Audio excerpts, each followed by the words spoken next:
Buo na naman ang araw ni Flavio nang makita ang magandang mukha ng kanyang kaibigan si Salde.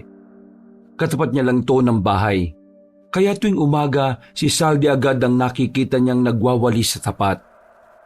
Matagal nang may pagtingin si Flavio sa dalaga. Pero wala lang talaga siyang lakas ng loob na magtapat. Natatakot kasi siya na baka masira naman ang kanilang pagkakaibigan, kaya mas minabuti na lamang niyang hindi na lamang magsabi. Uli lang lubos ang binata. Siya na lamang ang mag-isa sa buhay. Pero kahit nawala na ang kanyang pamilya dahil sa isang trahedya, patuloy pa rin naman siyang lumalaban. Kinakaya pa rin niya. Madiskarte sa buhay ang binata. Lahat ng trabahong pwede niyang pasukan, basta kaya niya ay pinapasukan niya. Flavio, iba yata ang ngiti mo ngayon eh. Anong meron? Ha? Oh, wala. Wala naman. Oh, bawal ba maging masaya sa araw na to? Hindi naman. Dapat nga masaya tayo lagi eh. Masaya naman ako sa iyo eh. Ha? Anong sinabi mo? Wala. Sabi ko, maganda ka sana kaso bingi ka. Di bali ng bingi basta maganda. Kaysa bingi ka na nga, hindi ka pa maganda. Oo na. Yan ka na naman eh. Ay, siya nga pala. Kumusta na pala yung paghanap mo ng trabaho? Wala pa nga rin akong nahahanap eh. Wala pa ako natatanggap na reply sa mga ina-applyan ko sa sentro. Tingin mo, matatanggap kaya ako? Oo naman oh. Sa ganda mong yan. Saktong-sakto ka sa ganung trabaho. Sa pagiging sales lady. Isang tinitingnan dyan yung mukha eh. Mas nakakalamang ka pa kasi matangkad ka naman. Sus, binubola mo na naman ako eh. Hindi nga, seryoso. Para ka naman timang eh. Sana nga matanggap na ako. Hindi ko na kasi kayang maging pabigat pa rito eh. Alam mo naman ng nanay mo, mabunganga. Nakakasawa na rin makinig ng sermon. Matatanggap ka nga niyan. Basta lagi mo lang kasing ipagdarasal. Huwag ka masyadong nega, no? Ngumiti na lamang ang dalaga sa kanya. Napayos naman siya ng tingin. Hindi niya kasi kayang makipagtinginan ng matagal sa babae. Pakiramdam niya ay namumula siya kahit na hindi naman halata dahil moreno siya. Iniba na lamang ni Flavio ang usapan. Kalaunan, itinoon na nila ang atensyon sa kani-kanilang ginagawa. Habang abala ang babae, pasimpleng tumingin si Flavio kay Salde. Hindi niya maiwasang hindi mapangiti.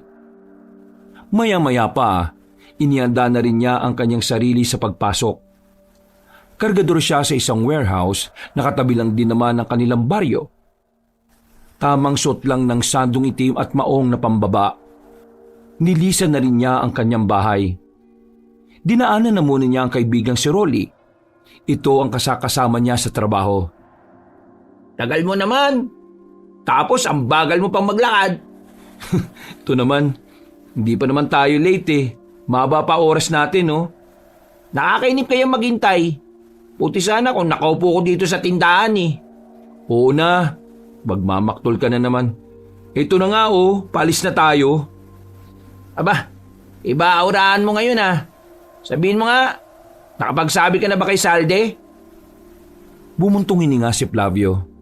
Para itong nanlambot sa tanong na yon dahil alam niyang madidismaya na naman ang kanyang kaibigan kapag sumagot siya. Malamang hindi pa. Ay, nako naman. Torpe ka talaga. Hindi naman ako torpe, pre. Alam mo namang magkaibigan kami ni Saldi mula pa ng pagkabata eh. Kapag umamin ako sa kanya masisira malamang yung pagkakaibigan namin. Pre, yun nga ang maganda. Matagal na kayong magkakilala. Kaya hindi na kayo mahirapan sa isa't isa. Basta.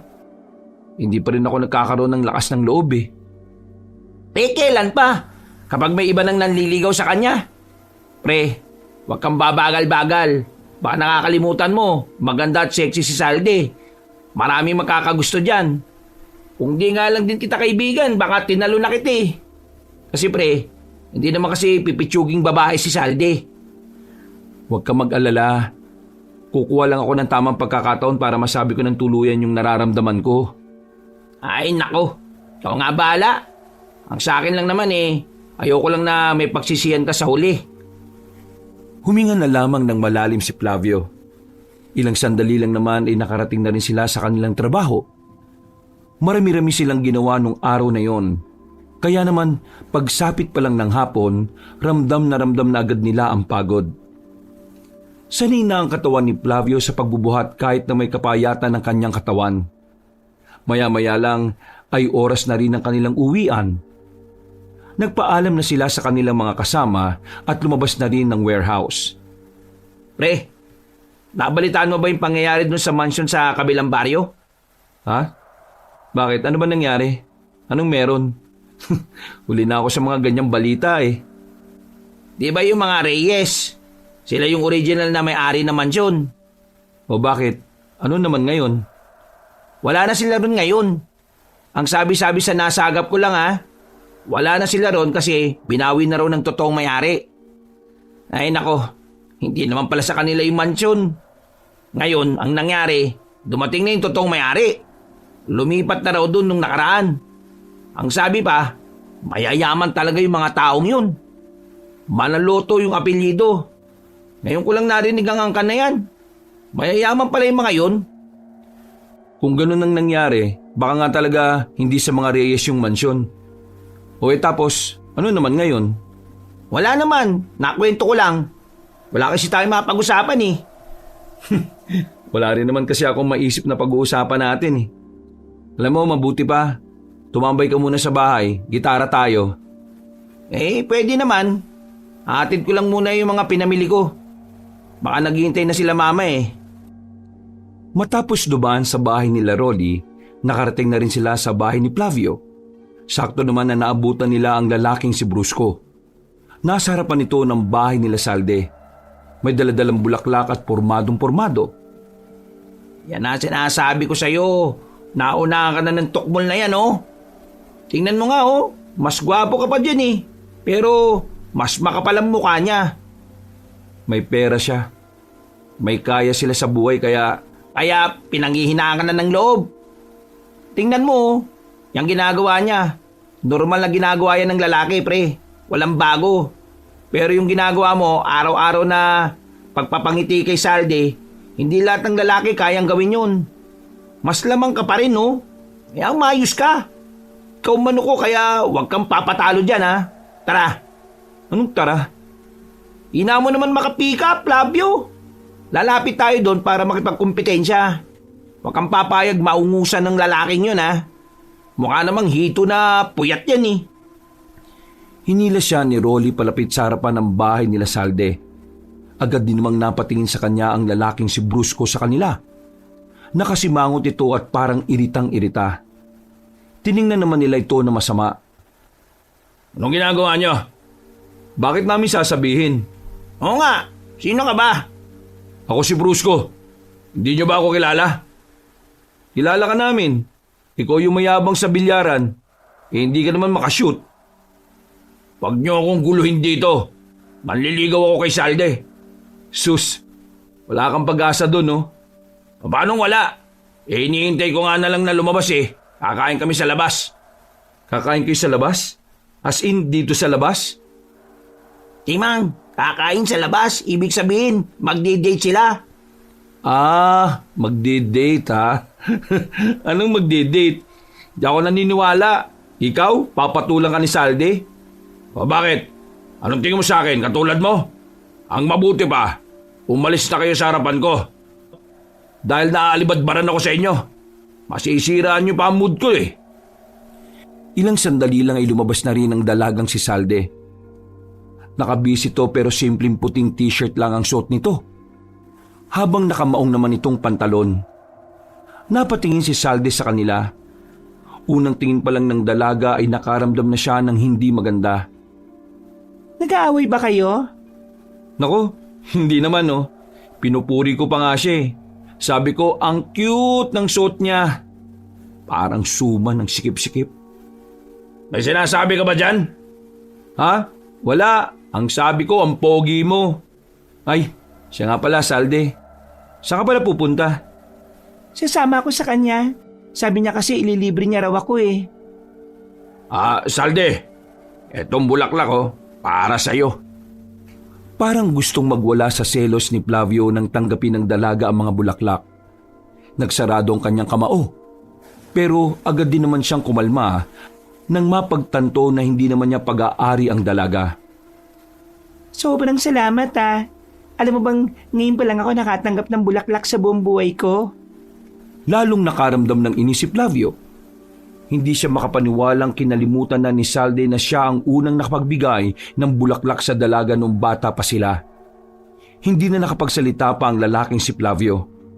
Pakiramdam niya sa mga oras na ito ay talo na siya sa laban kahit hindi pa man nagsisimula. O paano? Aalis na kami. Good luck sa'yo, Flavio. Sana mahanap mo na rin ang babaeng para sa'yo. Nagtataka na lamang ang mukha ni Salde. Hindi na rin nagtagal, umalis na rin sila roon. Naiwang bagsak ang balikat ni Flavio. Agad namang siyang tinapik ni Rolly ng malakas sa balikat. Huwag mo sabing magpapatalo ka na agad. Hindi pa sila, pre. Nandiligaw pa lang yung tukmol na yun. Magsabi ka na kasi kay Salde para makapanligaw ka na rin. Pambira ka talaga, oh. Hindi ko pa nga kaya, kulit mo naman. Iniisip ko pa rin yung pagkakaibigan namin.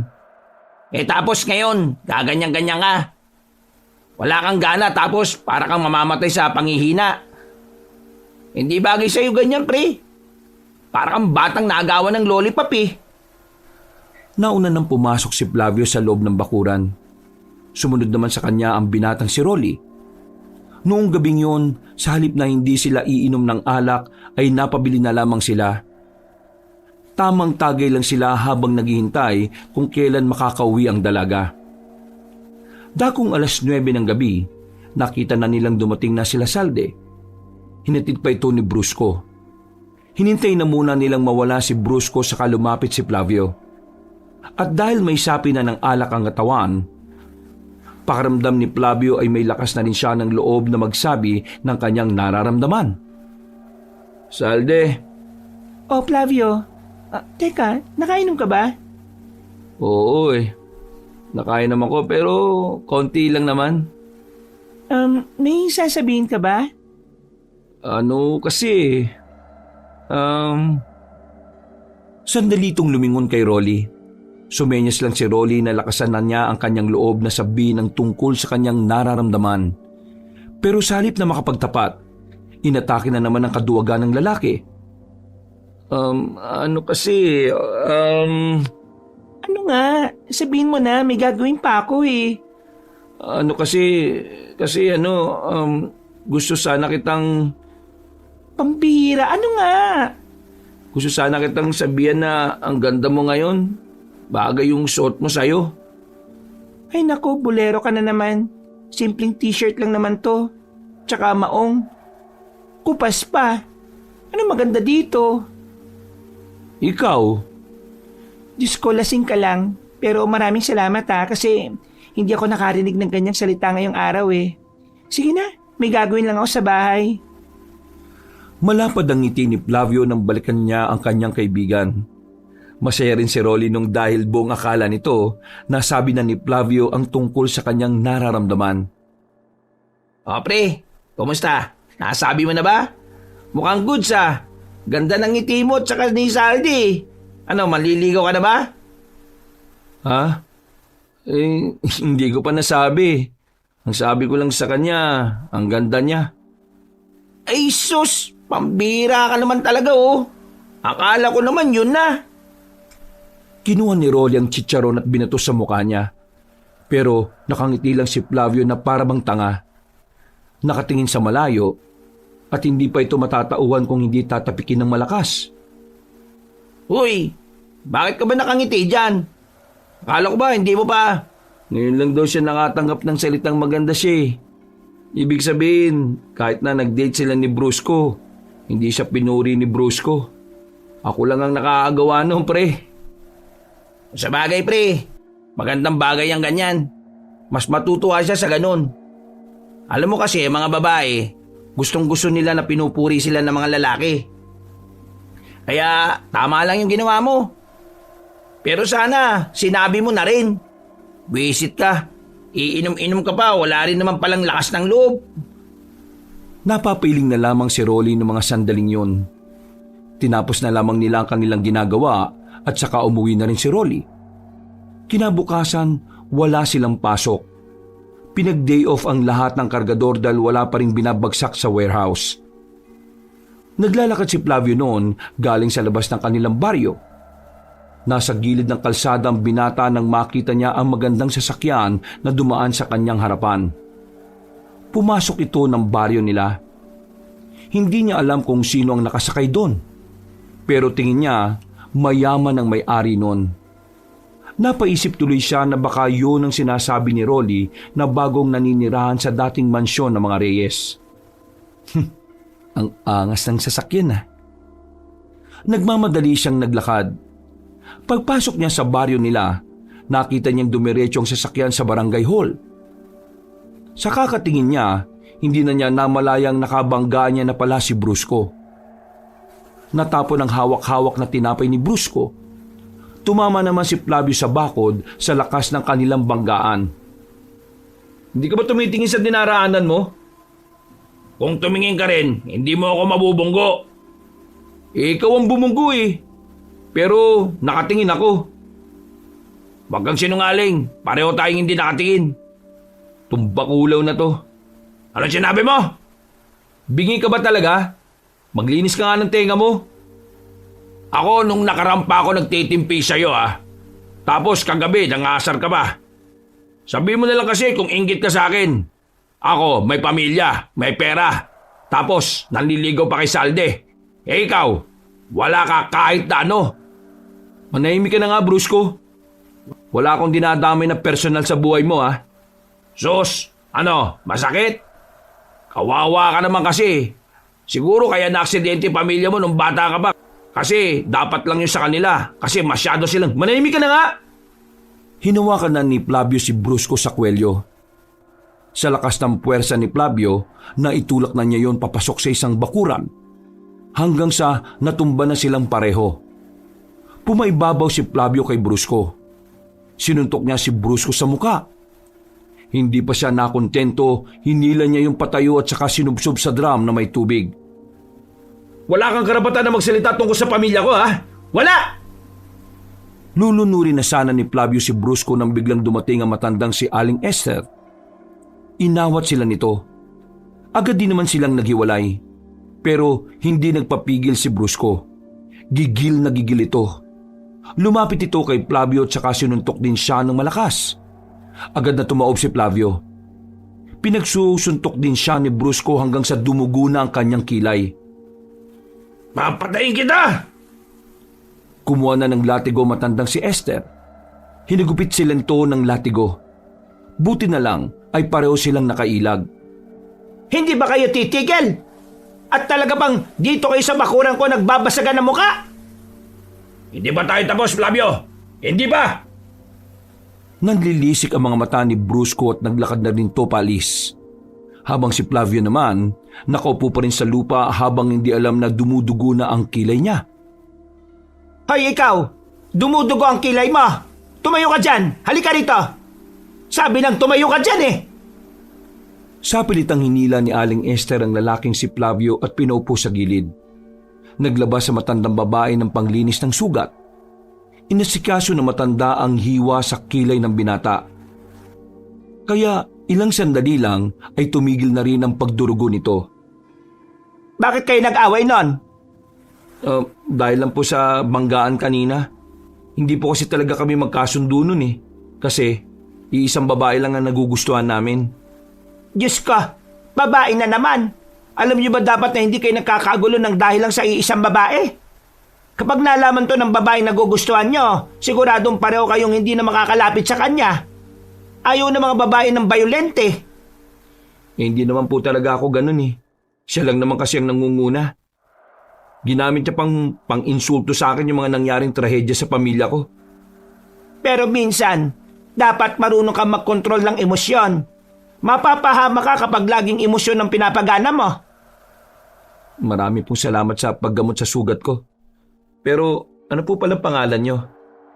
Esther. Esther ang pangalan ko. Ikaw, Flavio naman po ang pangalan ko. Kapangalan mo palang dati kong kaibigan. Pero ikaw, ingatan mo ang sarili mo, ha? Nararamdaman ko na meron kang magiging malaking papel sa buhay ng babaeng minamahal mo. Papel? Anong papel po? Basta, maging mahinahon ka lang. Maging kalmado sa lahat ng oras. May mararating ang buhay mo, iho. Manghuhula po ba kayo? Hindi. Pero may kakayahan akong makita ang kapalaran ng isang tao gamit lang ang panaginip. Talaga po? Astig! Napapailing na lamang ang matandang si Esther sa naging reaksyon niya. Pero natutuwa rin naman ang matanda sa kanya. Pakiramdam ni Flavio, matagal na talaga niyang kakilala ang matandang babae. Sobrang gaan ng kanyang pakiramdam.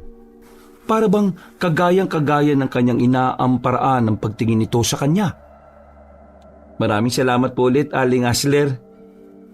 Anong Aling Hasler? Niloloko mo ba ako? Sabi niyo po yun ang pangalan niyo. Loko! Esther, hindi Hasler! Ginawa mo pa akong tunog notorious eh! Ay, pasensya na po, Aling Esther. Ay sige na, umalis ka na. Bilhin mo na lang ang gamot ng sugat mo sa kilay kapag kumikirot pa. Ngumiti na lamang ang matanda at naglakad na rin palayo. Sumilay na lang din ang ngiti ng binata sa mga sandaling yon. Habang naglalakad na siya pabalik ng kanyang bahay, bigla na naman niyang naalala si Brusco. Nagsarado na naman ang kanyang kamao. Hindi niya matanggap na nagawa siyang sugatan ng damulag na yun. Loko yun ah. Makakaganti rin ako sa mokong na yun. Saktong kinagabihan, biglang pumunta si Salde sa kanyang bahay. Naiilang pa siyang tumingin sa babae dahil ayaw niyang makita nito ang kanyang sugat sa kilay. Pero wala na siyang ligtas. Agad na sinuri ni Salde ang sugat niya at saka tumingin sa kanya na masama. Makipag-away ka ba? Ha? Hindi. Naglaro kami ng basketball. Nasiko ko sa kilay. Sinungaling. Hindi ka nga marunong maglaro ng basketball kaya paano ka maglalaro nun? Kaya nga ako nasiko kasi hindi ako marunong eh. Ay nako, magsabi ka na kasi ng totoo. Sinong gumawa niyan sa'yo? Malamang si Brusco. Nag-away yata sila kanina eh. Nagulat na lamang si Flavio nang biglang dumating din ang kanyang kaibigan na si Rolly. Huy, para kang timang. Totoo ba na nag-away kayo? Ano kasi? Magsasabi ka ba ng totoo o hindi? Oo, nag-away kami kanina. Nagkasakitan kami. Nagkabanggaan kasi kami kanina tapos nagkasagutan. Wala naman akong intensyon sana makipag-away sa kanya kaso ginawa niyang katatawanan yung trahedyang nangyari sa pamilya ko. Kaya hindi na ako nakapagpigil. Tarantado yun ah. Yari sa akin yun. Oo, isa ka pa. Ay, sorry. Wala ka talagang balak sabihin sa akin ng totoo kung hindi ka pa pinilit? Hindi naman sa ganun. Naisip ko kasi na nanliligaw siya sa'yo, di ba? Ayokong sirain yung imahe niya. Para sa akin, hindi yung patas. Nakakawalang gana. May sasabihin sana ako magandang balita tapos ganito pa aabutan ko. Ano ba yun? Huminga ng malalim ang dalagang si Salde. Umupo ito sa gilid at bumuntong hininga. Nakatingin lamang sa malayo nang magsalita ito. May trabaho na ako pero hindi doon sa ina-applyan ko. May tumanggap sa akin bilang kasambahay eh. Diyan sa kabilang baryo, yung sa dating tirahan ng mga Reyes. Sa mga manaloto? Oo, doon nga. Naghanap kasi sila ng kasambahay. Kailangan ko na kasi talaga ng pera kaya pinatus ko na. Ang taas ng sahod eh. Para na rin akong nag-opisina, kaunti lang ang diferensya. Masaya ako at may trabaho ka na. Pagbutiin mo ron. Mag-iingat ka. Alam mo naman, maganda ka. Baka mamaya pagtripan ka ng mga magiging katrabaho mo ron. Kainggitan ka. Hindi naman siguro. Nabalitaan ko na mababait naman daw yung mga manaloto. Bukas pala, doon ako titira. Stayin kasi kami ron eh. Linggo lang kami makakauwi sa amin. Gusto mo bang ihatid na kita? Pwede naman. Marami rin kasi akong bitbitin eh. Tinusok-tusok pa ni Rolly ang tagiliran ni Flavio para tuksuhin. Agad namang itong sinuway ng binata. Nang umalis si Salde, masayang-masaya ang binatang si Flavio. Pakiramdam niya kasi ay yun na ang simula ng tinatawag niyang The Moves. Balak niya kasing unti-untiin lang ang babae. At kapag nakakuha na siya ng perpektong pagkakataon, sa kanya ito kakausapin tungkol sa kanyang nararamdaman. Kahit na nabugbog siya ni Brusco nung araw na yon, nakangiti pa rin siyang natulog. At kahit nang gumising siya sa umaga, para siyang nanalo sa loto sa lapad ng kanyang ngiti. Pasipol-sipol pa siya sa bakuran habang nagpapakulo ng tubig. Napalingon siya sa labas nang makita niyang napadaan si Aling Esther. Napatingin din na matandang babae. Aling Esther! Kayo pala yan. Bakit hindi ka nagkokokak? Sira ulo, malaka ba ako? Ay teka, dito ka pala nakatira? Bakit to? Nakarating na po ba kayo rito? Hindi naman, ngayon lang din. Ano po yung dala nyo? Mga halamang gamot lang yan, herbal kumbaga. Tama yan. Maganda po yan sa kalusugan. O paano? Ako maglalaga pa din muna ha. Aalis na sana ang matandang babae nang bigla sila makarinig ng sigaw ng isang lalaki. Nanggagaling yung sa kalapit na bakuran lang ni Flavio. Literal na 3 metro lang ang distansya mula sa kanyang bahay. Pareho silang nagtataka ni Aling Esther. Nagpatuloy lang ang pagsigaw na parang may kasama na rin pag-iyak. Kaya naman hindi na rin natahimik ang kalooban ni Flavio. Lumabas na rin siya at iniwan sandali ang kanyang sinasalang. Pagtingin nila sa harapan ng bahay ng lalaking sumisigaw, naroon na rin ang ibang tao. Kapag tsismisan talaga, buhay talaga ang mga tao no? Lumapit sila roon ni Aling Esther. Pagsilip nila sa loob, nasipat nila sa bahay ang lalaki na bitbit na ang kanyang asawa, na ayon dito ay buntis. Pero sa mga sandaling yon, kitang-kita nila ang nakabuka na tiyan ng babae. Wala na ang sanggol at wala na rin buhay ang biktima. Unang pumasok sa isipan ng mga tao, inaswang. Nilapa ng aswang na kung tawagin ay wakwak. Biglang nawala si Aling Esther sa tabi ni Flavio noong mga sandaling yon. Hindi niya alam kung saan na yun nagpunta. Nagtataka siya kung bakit ganun na lang kabilis na nawala ang matandang babae. Ilang minuto pa, nagdatingan na rin ang pamunuan ng kanilang barangay. Meron na rin mga pulis. Nagpasukan ng mga yon para imbestigahan ang nangyari. Nagulat na lang din si Flavio dahil naroon na rin ang binatang si Rolly. Pre, ano nangyari? Walang niya. Basta talaga ganitong chismisan, present ka kaagad no? Ano nga nangyari? Yung asawa ni Efren, pre, patay na. Yung buntis, ang sabi ng mga tao rito, aswang daw ang gumawa. Wakwak daw. Yung tiyan, pre, nakabuka Wala naman laman loob. Matik, pati yung bata, wala na rin. Ay grabe. Sinong tao naman ang gagawa nun? Ang kulit mo.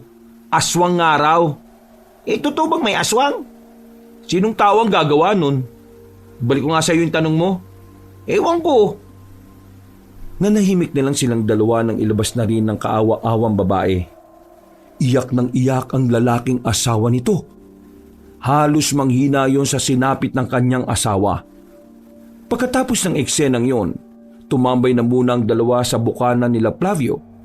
Wala pa rin naman silang trabaho dahil hindi pa rin sila pinapupunta. Kaya naman tamang tulala lamang sila roon. Ano sa tingin mo? Sabi mo naswang, di naswang. Hindi ka naman naniniwala sa aswang Naniniwala naman ako sa aswang, pre. Mama ko kaya inaswang dati sa bunso namin. Pero nung nandun pa kami sa bukid, di ako makapaniwala na may nangangaswang dito kasi marami rin naman ng bahay dito. Kahit hindi magkakadikit. Dun sa amin sa bukid noon, kami lang talaga ang bahay na naroon. Malay natin. Sobrang gutom na talaga yung mga aswang. Kaya ayun, desperado ng aswang na makakain. Ano naman kayang aksyon ng gagawin ng mga namumuno rito sa atin? Malamang wala. Hindi naman sila maniniwala na aswang ang may gawa niyan eh. Alam mo anong sasabihin nila? Sasabihin nila na may kaaway sila Efren kaya ginantihan. Diyos ko, parang ganyan na nga rin siguro yung mangyayari. Ay nako, kawawa naman. Patingin-tingin si Flavio sa tapat ng kanilang bahay. Tinitingnan niya kung lumabas na ba ang dalagang si Salde. Pero hindi niya pa yun nakikita. Kaya naman medyo dismayado siya nung umaga na yon. Makalipas ang ilang oras, himulang tinawagan sila ng kanilang manager sa warehouse. Ipapakilala na raw sa kanila kung sino ang kanilang boss. Noong mga sandaling yon, nasasabik pa si Flavio at Rolly. Sa halos 3 taon na kasi nilang naroon, ngayon pa lamang nila makikilala ang may-ari ng pinagtatrabahuan nila. Anong tingin mo pre? Siguro sexy tapos maganda boss natin oh. Tipong mala Joyce Jimenez na medyo masungit tapos nakasalamin. Mahaba at with ang buhok. Tapos masikip yung suot na dress. Ay nako, mga pinag-iisip mo parang pangmanyakis eh. Kahit ano pa boss natin, wala namang may dudulot yun sa atin. Malit pa rin naman ang sinasahod natin eh. Yan sa bagay, may punto ka naman. Nanahimik na rin ang dalawa na makarating na rin sila sa warehouse. Naabutan nila sa loob na nakapwesto na ang mga kasamahan nila. Hinihintay na lamang ang pagdating ng kanilang boss. Maya-maya pa, natigil na ang kanilang daldalan nang biglang pumasok na rin ang kanilang manager. Kasama nito ang 2 matanda. Sa palagay ni Flavio, yung isa ay nasa 50 na, yung isa naman ay nasa 60. Pero kahit na ganon, kitang-kita pa ring malakas ang dalawa.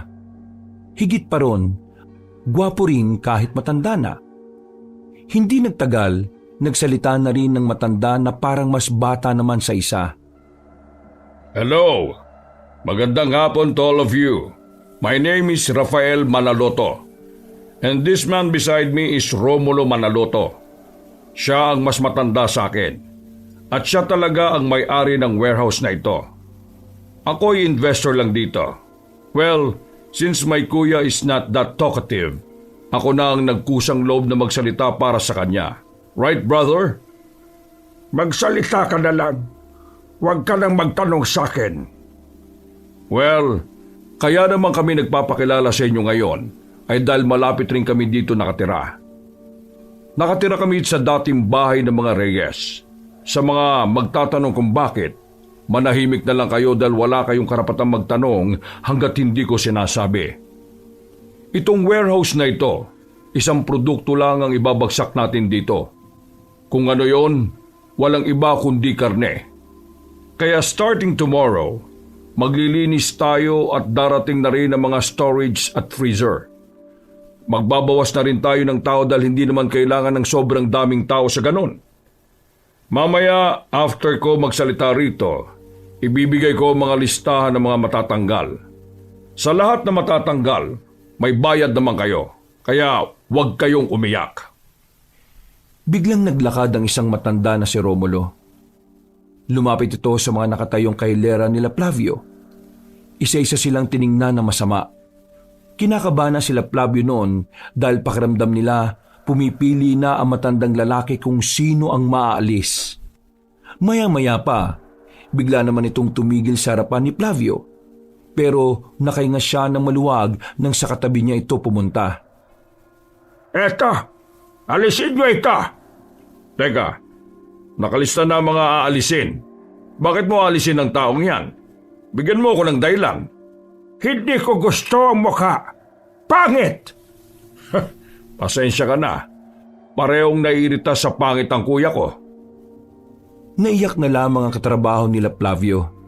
Naglupasayon pero dinala na ito ng mga tauhan ng 2 matanda palabas ng warehouse. Napapalunok naman ng laway si Flavio. Pagtingin niya kay Rolly, pawis na yon kahit na hindi naman mainit nung oras na yon. Bumuntong hininga na lamang si Flavio. Nang matapos ang usapan na yon, ay nakahinga na rin ng maluwag ang 2 binata nang umalis na rin ang 2 matanda. Pero hindi pa rin natatapos ang kaba nila. Dahil nakita na lang nilang may hawak ng listahan ng kanilang manager. Isa-isang tinawag ang mga natanggal at sa kasamaang palad, nakasama ron si Flavio at Rolly. Wala na silang nagawa kundi tanggapin na lang ang perang binigay sa kanila. At tanggapin ang katotohanang wala na nga silang trabaho ng mga oras na yon. Kaya habang papauwi, bagsak ang balikat ng dalawang lalaki. Hindi sila makapaniwala na doon na magtatapos ang kanilang kapalaran bilang kargador. Napakasira ulo pala ng boss natin eh. Kala ko magandang babae. Inababahala ko, yun yung magiging boss din ni Salde sa mansyon. Sana hindi siya mapaginitan. Mukha pa namang masama yung ugali, lalo na yung Romulo. Ano kayang gagawin ko nito? Mahirapan na naman ako makahanap ng trabaho nito eh. Yan nga rin ang iniisip ko eh. Itong binigay naman sa atin na pera, baka 1 linggo lang to. Mauubos na rin kaagad to. Ay nako, malas talaga oh. Nakakainis. Paano pre? Dito na muna ako. Bili na lang ako ng pagkain. O sige, uwi na rin muna ako. Mabilis na naglakad ang binata. Pag-uwi niya ay natulog na muna siya dahil gabi pa naman ang alis nila Salde. Dakong 5:00 na siya nagising. Naghilamos lang siya at hindi na rin nagpalit ng suot. Agad siyang lumabas ng bahay. Sakto namang kalalabas lang din ni Salde at bitbit na nito ang 2 bag. Sigurado ka ba talaga na ihatid mo ko? Hindi ba nakakaabala sa'yo? Hindi, ano ka ba? Kahit kailan naman hindi ka naman nakaabala sa akin. Iyan ka na naman eh. Tara na nga. Naglakad na sila patungo sa sakayan ng tricycle. Kung tutuusin, pwedeng-pwede naman sana nilang lakarin. Ang kaso nga lang, nagmamadali na si Salde. Ayaw kasi nitong nahuhuli. Nang makarating na sila sa harapan ng mansyon, para silang nalula. Kahit na ilang beses na nilang nakikita ang bahay na yon, namamangha pa rin sila sa kalakihan at kagandahan nito. Grabe, parang mas lalong gumanda. Buti ka pa, makakapasok ka na sa loob. O paano? Papasok na ako ha. Maraming salamat, Flavio. Sandali, Oh, bakit? di ba linggo lang kayo pwedeng umuwi? Oo, bakit? Anong meron? Kapag may libre kang oras, pwede ba kitang isama sa bayan? Kain lang tayo. Kain lang? Uy, bakit? May iba pa bang dapat na gawin? Baliw to naman, di na mabiro. Oo naman pwedeng pwede. O sige na, pasok na ako. Ang sama na ng tingin ng mga guard Nagmamadali ng binuhat ni Saldi ang 2 bag. Halos magtatatalo naman ang binata sa sobrang tuwa. Hindi man niya sinabing date yon, pero alam niya sa kanyang sarili na parang ganun na rin yon. Sa sobrang saya niya, hindi na niya napansin ang mga kakaibang bagay sa mansyon. Umalis na rin siya at masayang naglakad. Walang kamalay-malay na yun pala ang huling pagkakataon na makikita niyang masigla si Salde. 1 linggo ang nakalipas. Excited na ang binatang si Flavio dahil sa wakas magkikita na rin sila ni Salde. Pinagandaan niya talaga ang araw na yon. Bumili siya ng bagong sapatos, bagong damit at bagong pantalon. Nang sumilip siya sa labas nung hapon, nakita niyang kagigising lang ng babaeng si Salde. Nakatulala sa malayo at parang nangingitim ang ilalim ng mga mata. Balisa at parang napabayaan ng sarili. Nagtaka si Flavio. Hindi niya alam kung anong nangyari. Hindi niya alam kung bakit parang ibang Salde ang nakikita niya. Walang sigla, walang saya, sobrang tamlay. Hindi na nakatiis pa ang binata. Pumasok na siya ng bakuran para lapitan ng dalaga. Marahang nagangat ng tingin si Salde. Namumugto ang mga mata. Nanginginig ang kamay at parang takot na takot. Salde, anong problema? May sakit ka ba? Bigla siya nitong niyakap. Umiiyak ito pero walang tunog. Sa puntong ito, naramdaman na ni Flavio na merong mali. alam niyang may nangyari. Salde, anong nangyari? Magsalita ka!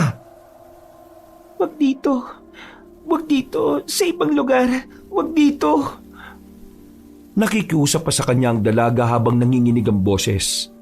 Kaya naman, umalis sila roon. Dinala niya ang dalaga sa ilog na kung saan silang dalawa lamang ang naroroon. Pag-upo pa lang nila, agad na nagsalita si Salde na siya namang ikinagulat ng lalaki. Pinagsamantalahan si Salde ng mga manaluto. Si Sir Rafael, si Sir Romulo, sila ang may pakana ng pagbaboy sa akin. Sila ang umuna. Tapos sumunod ng mga anak nilang lalaki. Tapos sa mga tsuhin at pinsan. Hindi ko na kaya, Flavio. Gusto ko nang mamatay. Impyerno ang buhay ko ron. Ayoko nang mabuhay. Nang marinig ni Flavio ang mga sinabi ng dalaga, agad na nabuhay ang pagkamuhi niya. Wala siyang ibang inisip kundi paslangin ng mga yon. Gusto niyang magiganti. Gusto niyang bigyan ng hustisya ang ginawa ng mga yon sa babae. Hindi na niya kailangan ng tulong ng mga pulis. Dahil alam niyang kayang-kaya naman bayaran ng dalawang matandang magkapatid ang batas sa kanilang lugar. Napakawalang hiya nila. Papatay ko sila. Pagbabayarin ko sila sa ginawa nila sa'yo. Hindi mo sila kakayanin, Flavio. Wala kang palag sa kanila. Wala akong pakialam kung mayaman sila. Papatayin ko pa rin sila. Hindi mo ko naiintindihan eh. Anong hindi ko naiintindihan? Flavio, hindi mo sila kakayanin. Hindi dahil marami silang pera. Hindi mo sila kakayanin dahil tao ka lang. Pero sila, maaaswang sila. Tila sandaling natunaw ang galit ni Flavio nung marinig niya ang sinabing yon ng babae. Hindi niya kasi inaasahan yon. Pagtingin niya sa mukha ni Salde, kitang-kita niya ang nag-uumapaw na takot at pangamba. Damang-dama niya ang trauma ng babae. Hindi sila mga tao. Mga aswang sila. Nakakatakot. Naalala ko pa rin ang mga itsura nilang halimaw habang binababoy nila ako. Mga halimaw sila. Mga aswang. Ang paraan na lang para makatakas ako sa kalbaryong ito ay ang kamatayan. Hindi ko na kaya, Flavio. Araw-araw kong naaalala. Mapapaliw na ako. Hindi na alam ni Flavio ang kanyang sasabihin. Sobrang hindi niya inakala na ganun pala ang kanyang malalaman. Natahimik si Flavio at nagkaroon ng kaunting takot at kaba. Pero hindi pa rin nabubura sa kanyang kalooban ng pagnanais na maipagiganti ang dalaga. Nang maging kalmado na ang dalaga at nang bumaba na rin ang emosyon na kanilang nararamdaman, saka na sila nakapag-usap ng mahinahon. Hindi ko alam kung anong sasabihin ko kanina kaya nanahimik na lang ako. Sa totoo lang, si Romulo at Rafael din kasi ang boss namin sa warehouse eh. Natanggal kami sa trabaho dahil gagawin parang imbakan ng karne ang warehouse na yon.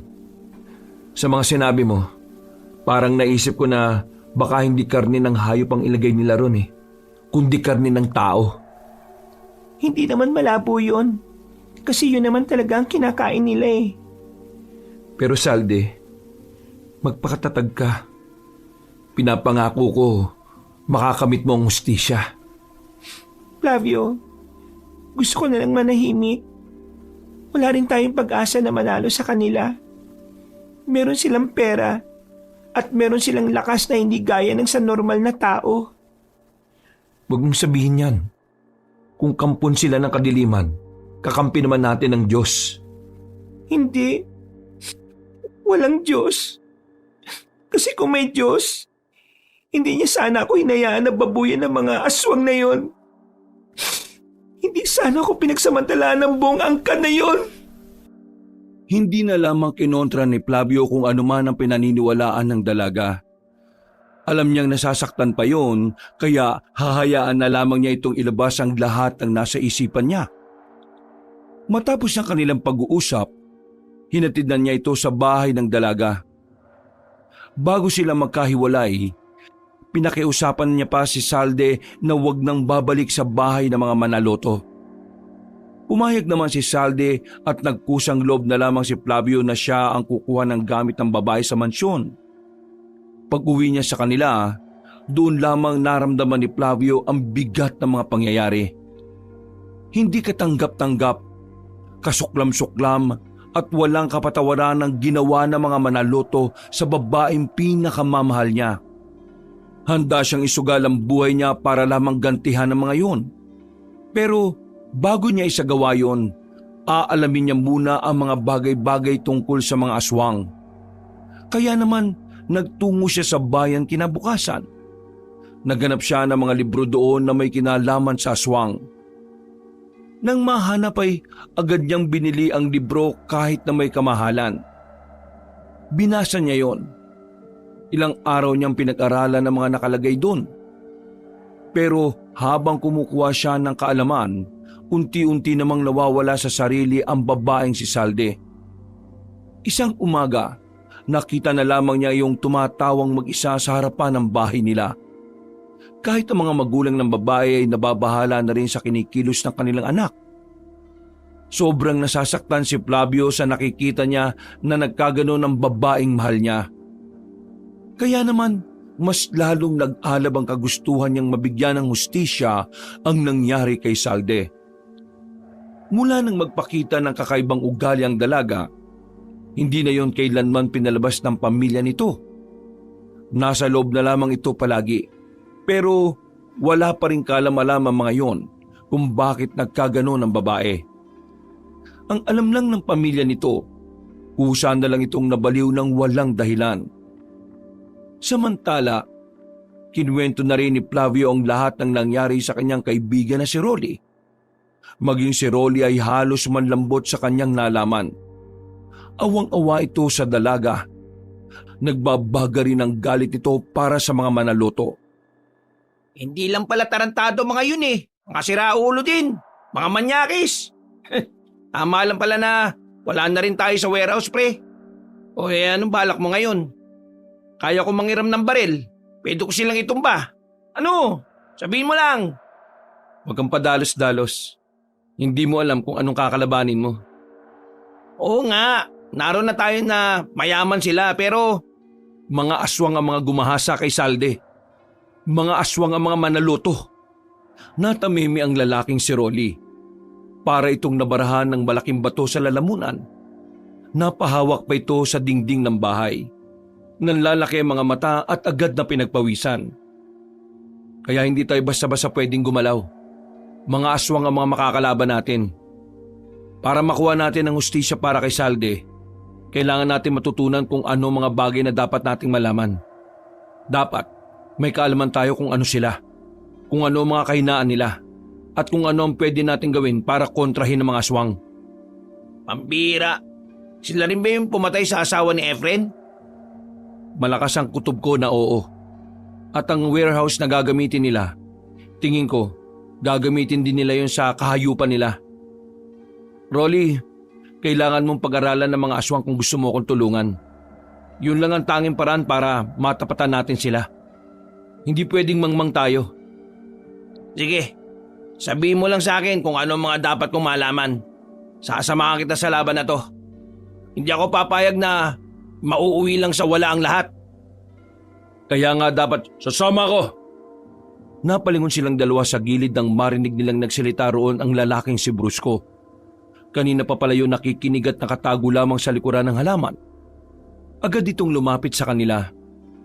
Matapang ang reaksyon ng mukha nito na parabang hindi man lang natatakot sa aswang. Narinig ko lahat. Alam ko na ang lahat. Kaya ngayon, gusto kong sumama. Gusto ko makipagtulungan. Makapagsalita ka, parang close tayong dalawa.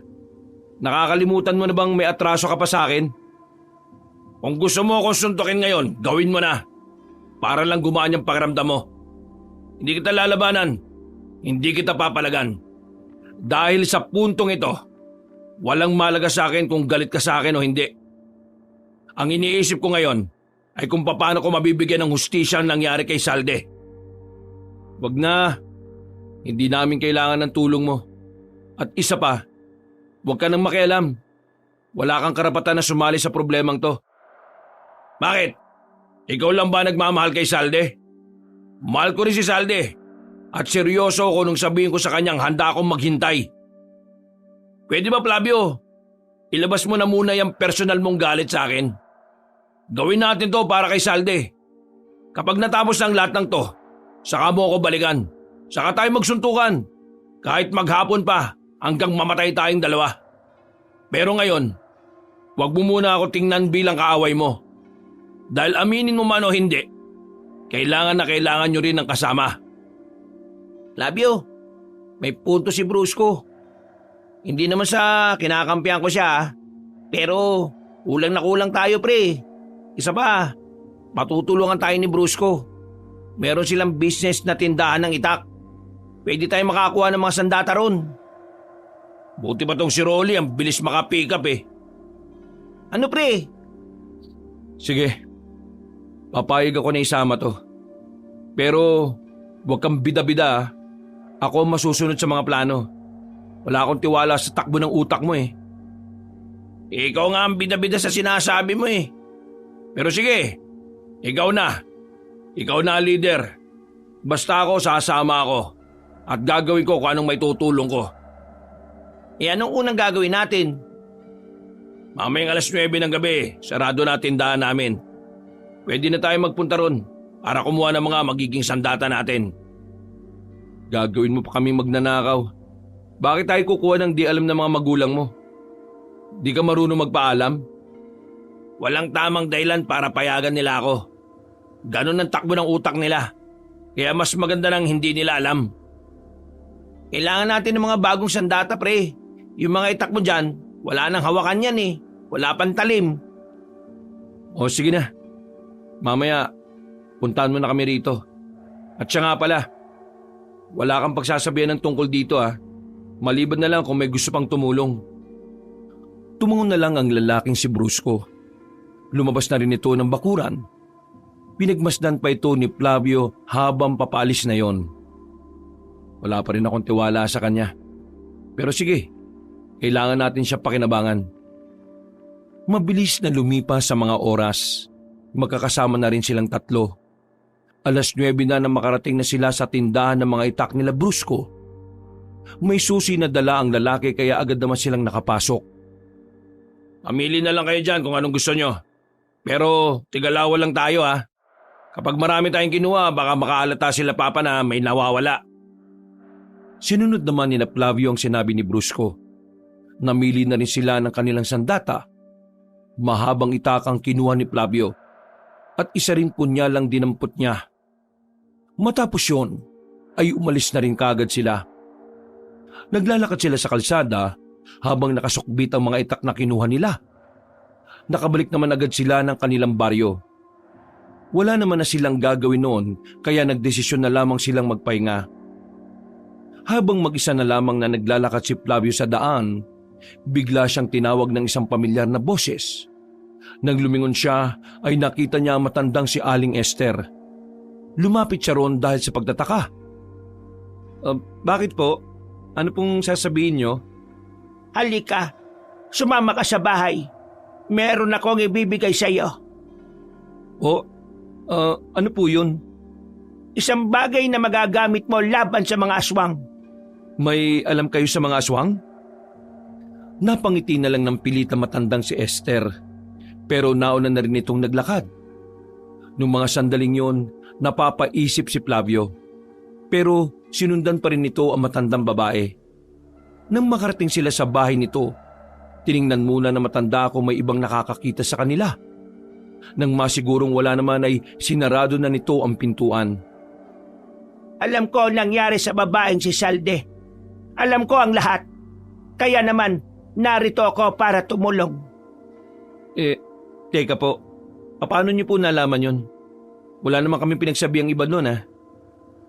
Nakalimutan mo na bang sinabi ko sa iyo na may mga nakikita akong senaryo sa panaginip ko? Di alam niyo nang mangyayari yun pero wala man lang kayo sinabi sa akin. Medyo mataas ang tinig ni Flavio. Nadadala na siya ng emosyon. Para kasing naghahanap na lang din siya ng iba pang masisisi. Nakita ko ang senaryong yun kahapon lang. Kahapon ko lang din nalaman na totoo palang nangyari yon. Iho, hindi ko lagi nagagamit ang kakayahan na yon. Minsan lang. At hindi ko alam kung kailan din ito gagana sa panaginip ko. Higit sa lahat, wala rin akong kalaman kung ang senaryong nakita ko ay nangyari na o mangyayari pa lang. Kaya naman, wala rin akong nagawa para pigilan ang masaklap na dinanas ng kaibigan ninyo. Huminga ng malalim si Flavio. Nakaramdam siya ng hiya dahil sa kanyang inasal. Napapailing na lang din siya at tumingi ng paumanhin. Pasensya na po kung nagtaas ako ng boses. Sadyang masakit lang din po para sa akin ang nangyari. Naiintindihan kita, iho. Kaya nga narito ako para tulungan kang makalaban sa mga aswang na yon. Pero bago yon, pwede ko bang malaman kung ano ba talaga kayo? Kung pamilyar ka sa salitang antingera, isa akong ganon dati. Pero matagal na akong nagretiro dahil sa edad ko. At hindi na rin kaya ng katawan ko para paganahin pa ang anting-anting. Kaya naman, ang anting-anting na gamit ko ang siyang ibibigay ko sa iyo. Ikaw lang ang may kakayahang ariin at paamuhin ang anting-anting. Nabubuhay ang kanyang diwa kapag binubulong ko sa kanya ang pangalan mo. Sandali. Anting-anting? Yan? Pinakita ni Aling Esther ang isang singsing na may nakadikit na tatsulok sa ibabaw. Isa itong anting-anting. At ang anting-anting ay parang kagaya lang din ng mga tao. May espiritu, may buhay. Namimili sila ng mga mangangalaga sa kanila. At tingin ko, ikaw ang pinili ng dati kong anting-anting bilang kanyang bagong tagapangalaga. Tanggapin mo na, iho. Magagamit mo ito para labanan ng mga aswang. Dahil ngayon, nagsisimula na silang gumawa ng kasamaan. Kailangan ka ng sanlibutan. Kinakabahan si Flavio nang tanggapin niya ang singsing.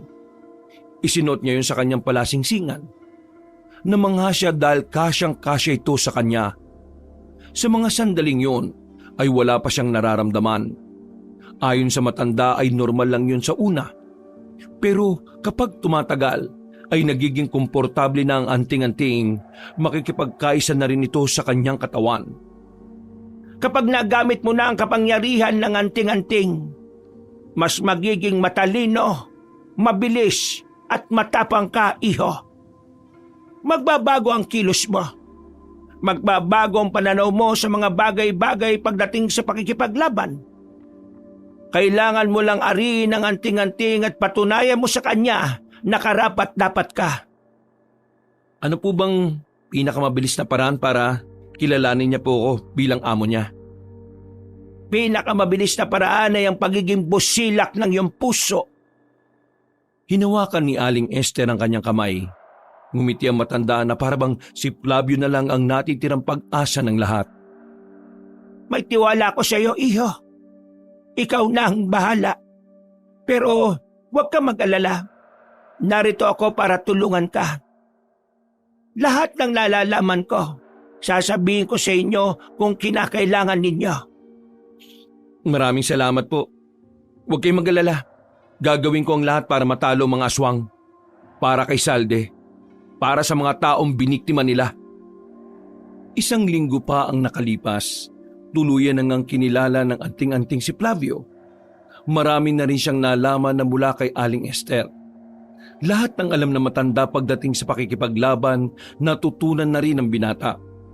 Kaya naman, kampante na si Flavio na sakaling may makaharap silang aswang, kakayanin na niyang labanan yon. Sa mga nakalipas na araw, nanatili silang kalmado. Wala silang ginagawang kahit na anong hakbang bukod sa pagmamasid. Una nilang minamatyagan ay ang warehouse. Nakumpirma na rin kasi nila na ang mga nagbabantay roon ay mga aswang na. Wala na roon ang mga dati nilang kasamahan. Ang hinala nga nila, baka kinarni na rin ang mga yon. Bukod doon, sunod-sunod na rin ang pagkawala ng ilang tao sa kanilang baryo. Maging sa mga kalapit ding baryo, may mga napapaulat na taong hindi na natatagpuan.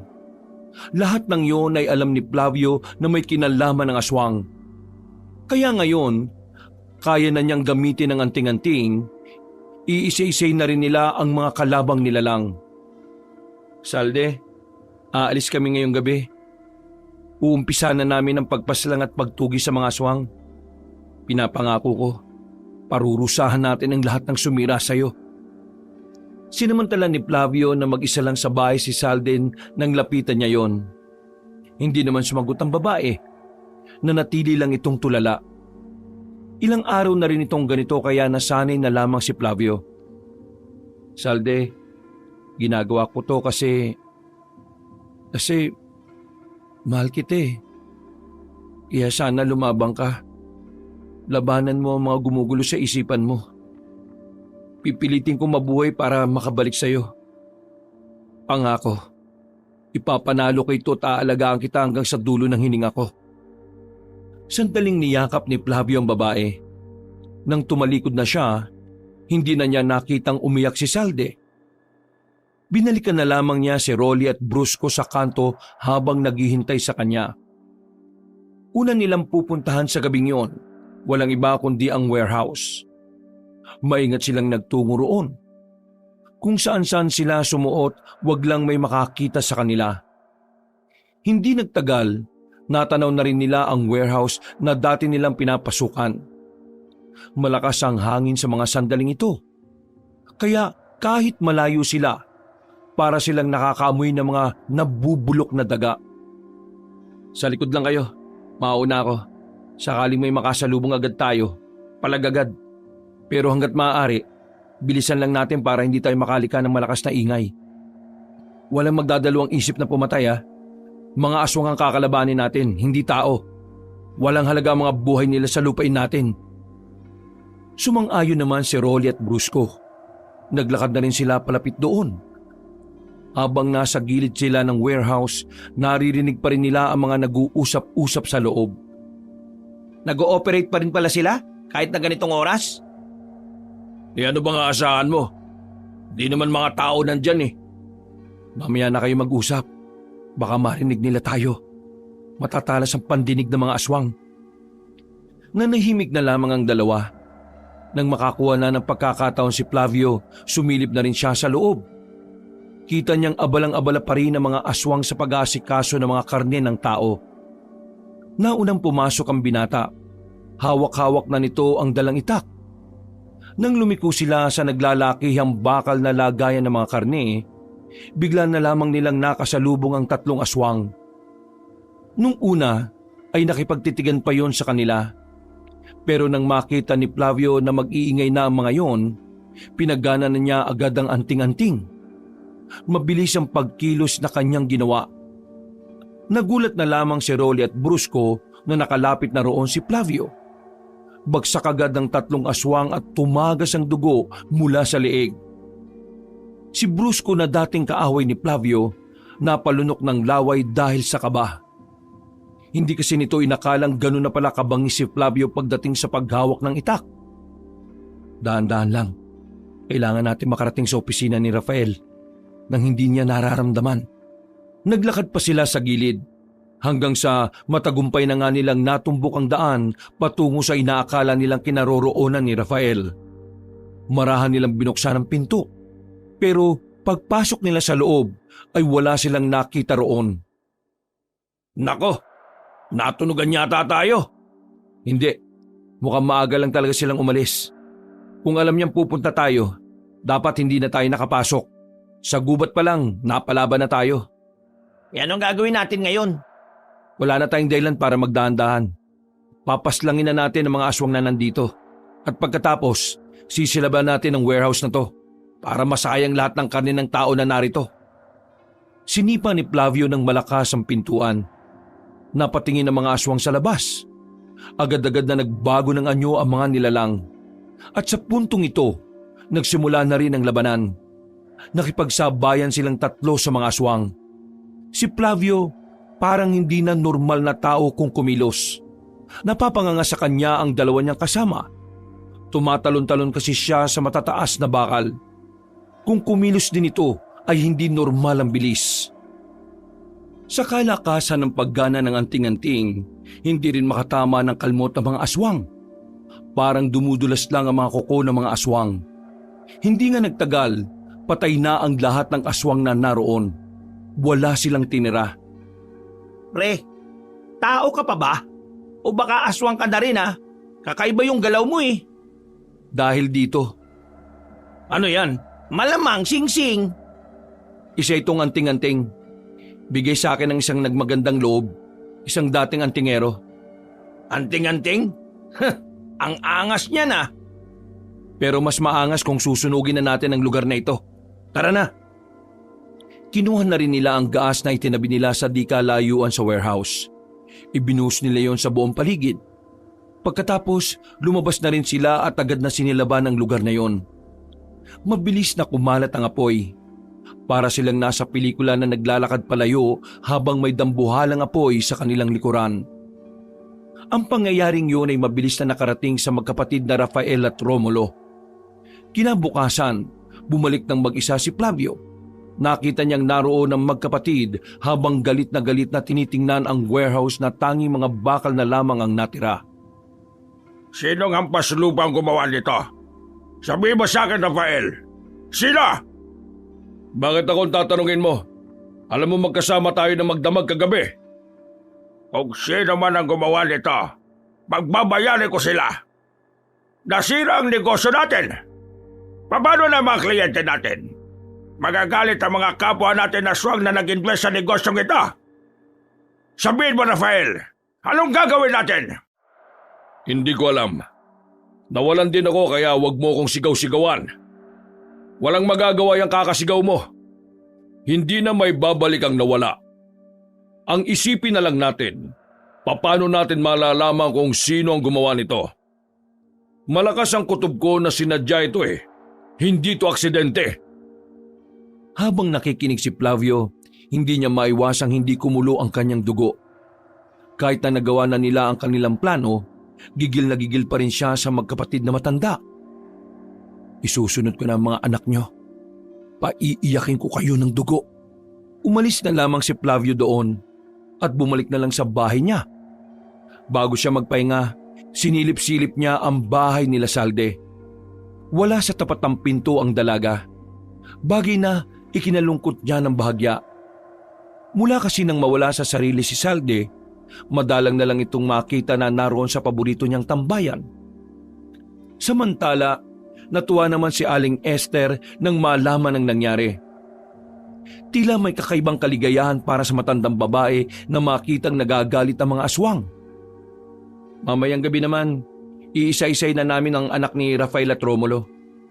Ipaparamdam ko sa kanila kung ano yung pakiramdam ng nawalan.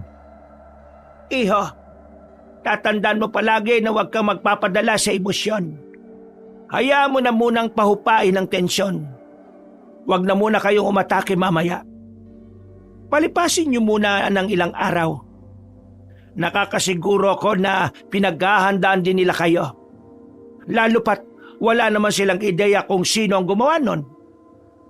Nakinig naman ang binata kay Aling Esther. Napagtanto rin kasi nito na mas mahihirapan ng mga aswang na tukuyin sila kung pipiliin na muna nilang magpalamig. Pagkatapos ng kanilang usapan, 12:00 ng tanghali, kalat na sa baryo ang nangyari. Pero walang kaalam-alam ang mga tao na ang mga nasunog sa loob ng warehouse na yon ay mga aswang at ang karne ng mga tao. Kanina ka pa namin hinahanap. Saan ka ba nagpunta? Meron lang ako kinausap na tao. Bakit? May problema ba? Narinig namin ang nanay ni Salde. Nakalabas daw siya ng bahay. At hanggang ngayon, hindi pa rin yun nakakabalik. Mag-iisang oras na. Ay nako, kahit kailan talaga, napaka-irresponsable ng pamilya niya. Mabuti pa, mag-iwahiwalay tayo sa paghanap. Mahirap na't baka makita siya nila Rafael at Romulo. Pumupunta pa naman ng mga yun dito minsan. Iba-ibang direksyon ang tinahak ng tatlong binata. Si Flavio naman, isang lugar lang ang alam niyang lugar na pwedeng puntahan ng dalaga, ang ilog. Ang ilog kung saan madalas nilang puntahan noon. Nang makarating siya roon, nakita niya nga si Salde na nakaupo sa malaking bato habang ang paa naman ay nakalublob sa tubig. Daan-daan siyang lumapit. Napalingon naman sa kanya si Salde. Ramdam na ramdam niya ang bigat base sa mga tingin ni Salde. Salde? Umupo siya sa tabi ng dalaga.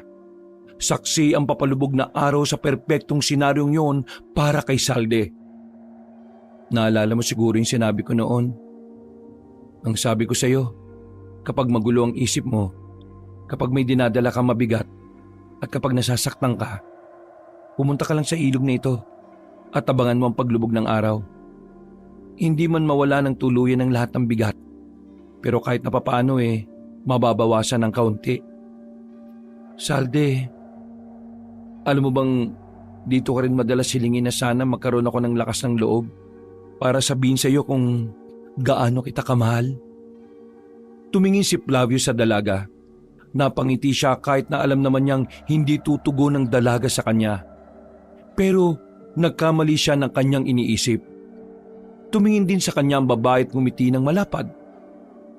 Maraming salamat sa pagmamahal mo sa akin, Flavio. Gusto ko lang din sabihin sa iyo na una pa lang, mahal na rin kita. Nanlaki ang mga mata ni Flavio. Kalaunan, naiyak na lamang din siya sa kanyang narinig. Hinawakan niya ang pisngi ng dalaga at nagsalita. Salde, nakikilala mo na ba ulit ako? Hindi naman kita nakalimutan kahit na kailan Noong mga sandaling yun, dahan-dahang lumapit ang mukha nila sa isa't isa. Hanggang sa tuluyan na ngang naglapat ang kanilang mga labi. Habang pinagsasaluan nila ang mainit na halik na yon, wala silang kamalay-malay na bukod sa papalubog na araw, saksi rin ang binatang si Brusco. Hindi alam ni Flavio na sumunod pala ito sa kanila. Lihim na nagtanim ng sama ng loob ang lalaking si Brusco. Umalis na lamang ito at walang malay ang dalawa nang meron silang nasaktang damdamin. Totoong nawala ako sa sarili, pero hindi ko rin mapaliwanag ang nangyari. Kanina pagising ko, parang normal na lang ang lahat. Ikaw agad ang unang pumasok sa isip ko, kaya pumunta ako agad dito nang hindi kita makita sa bahay mo.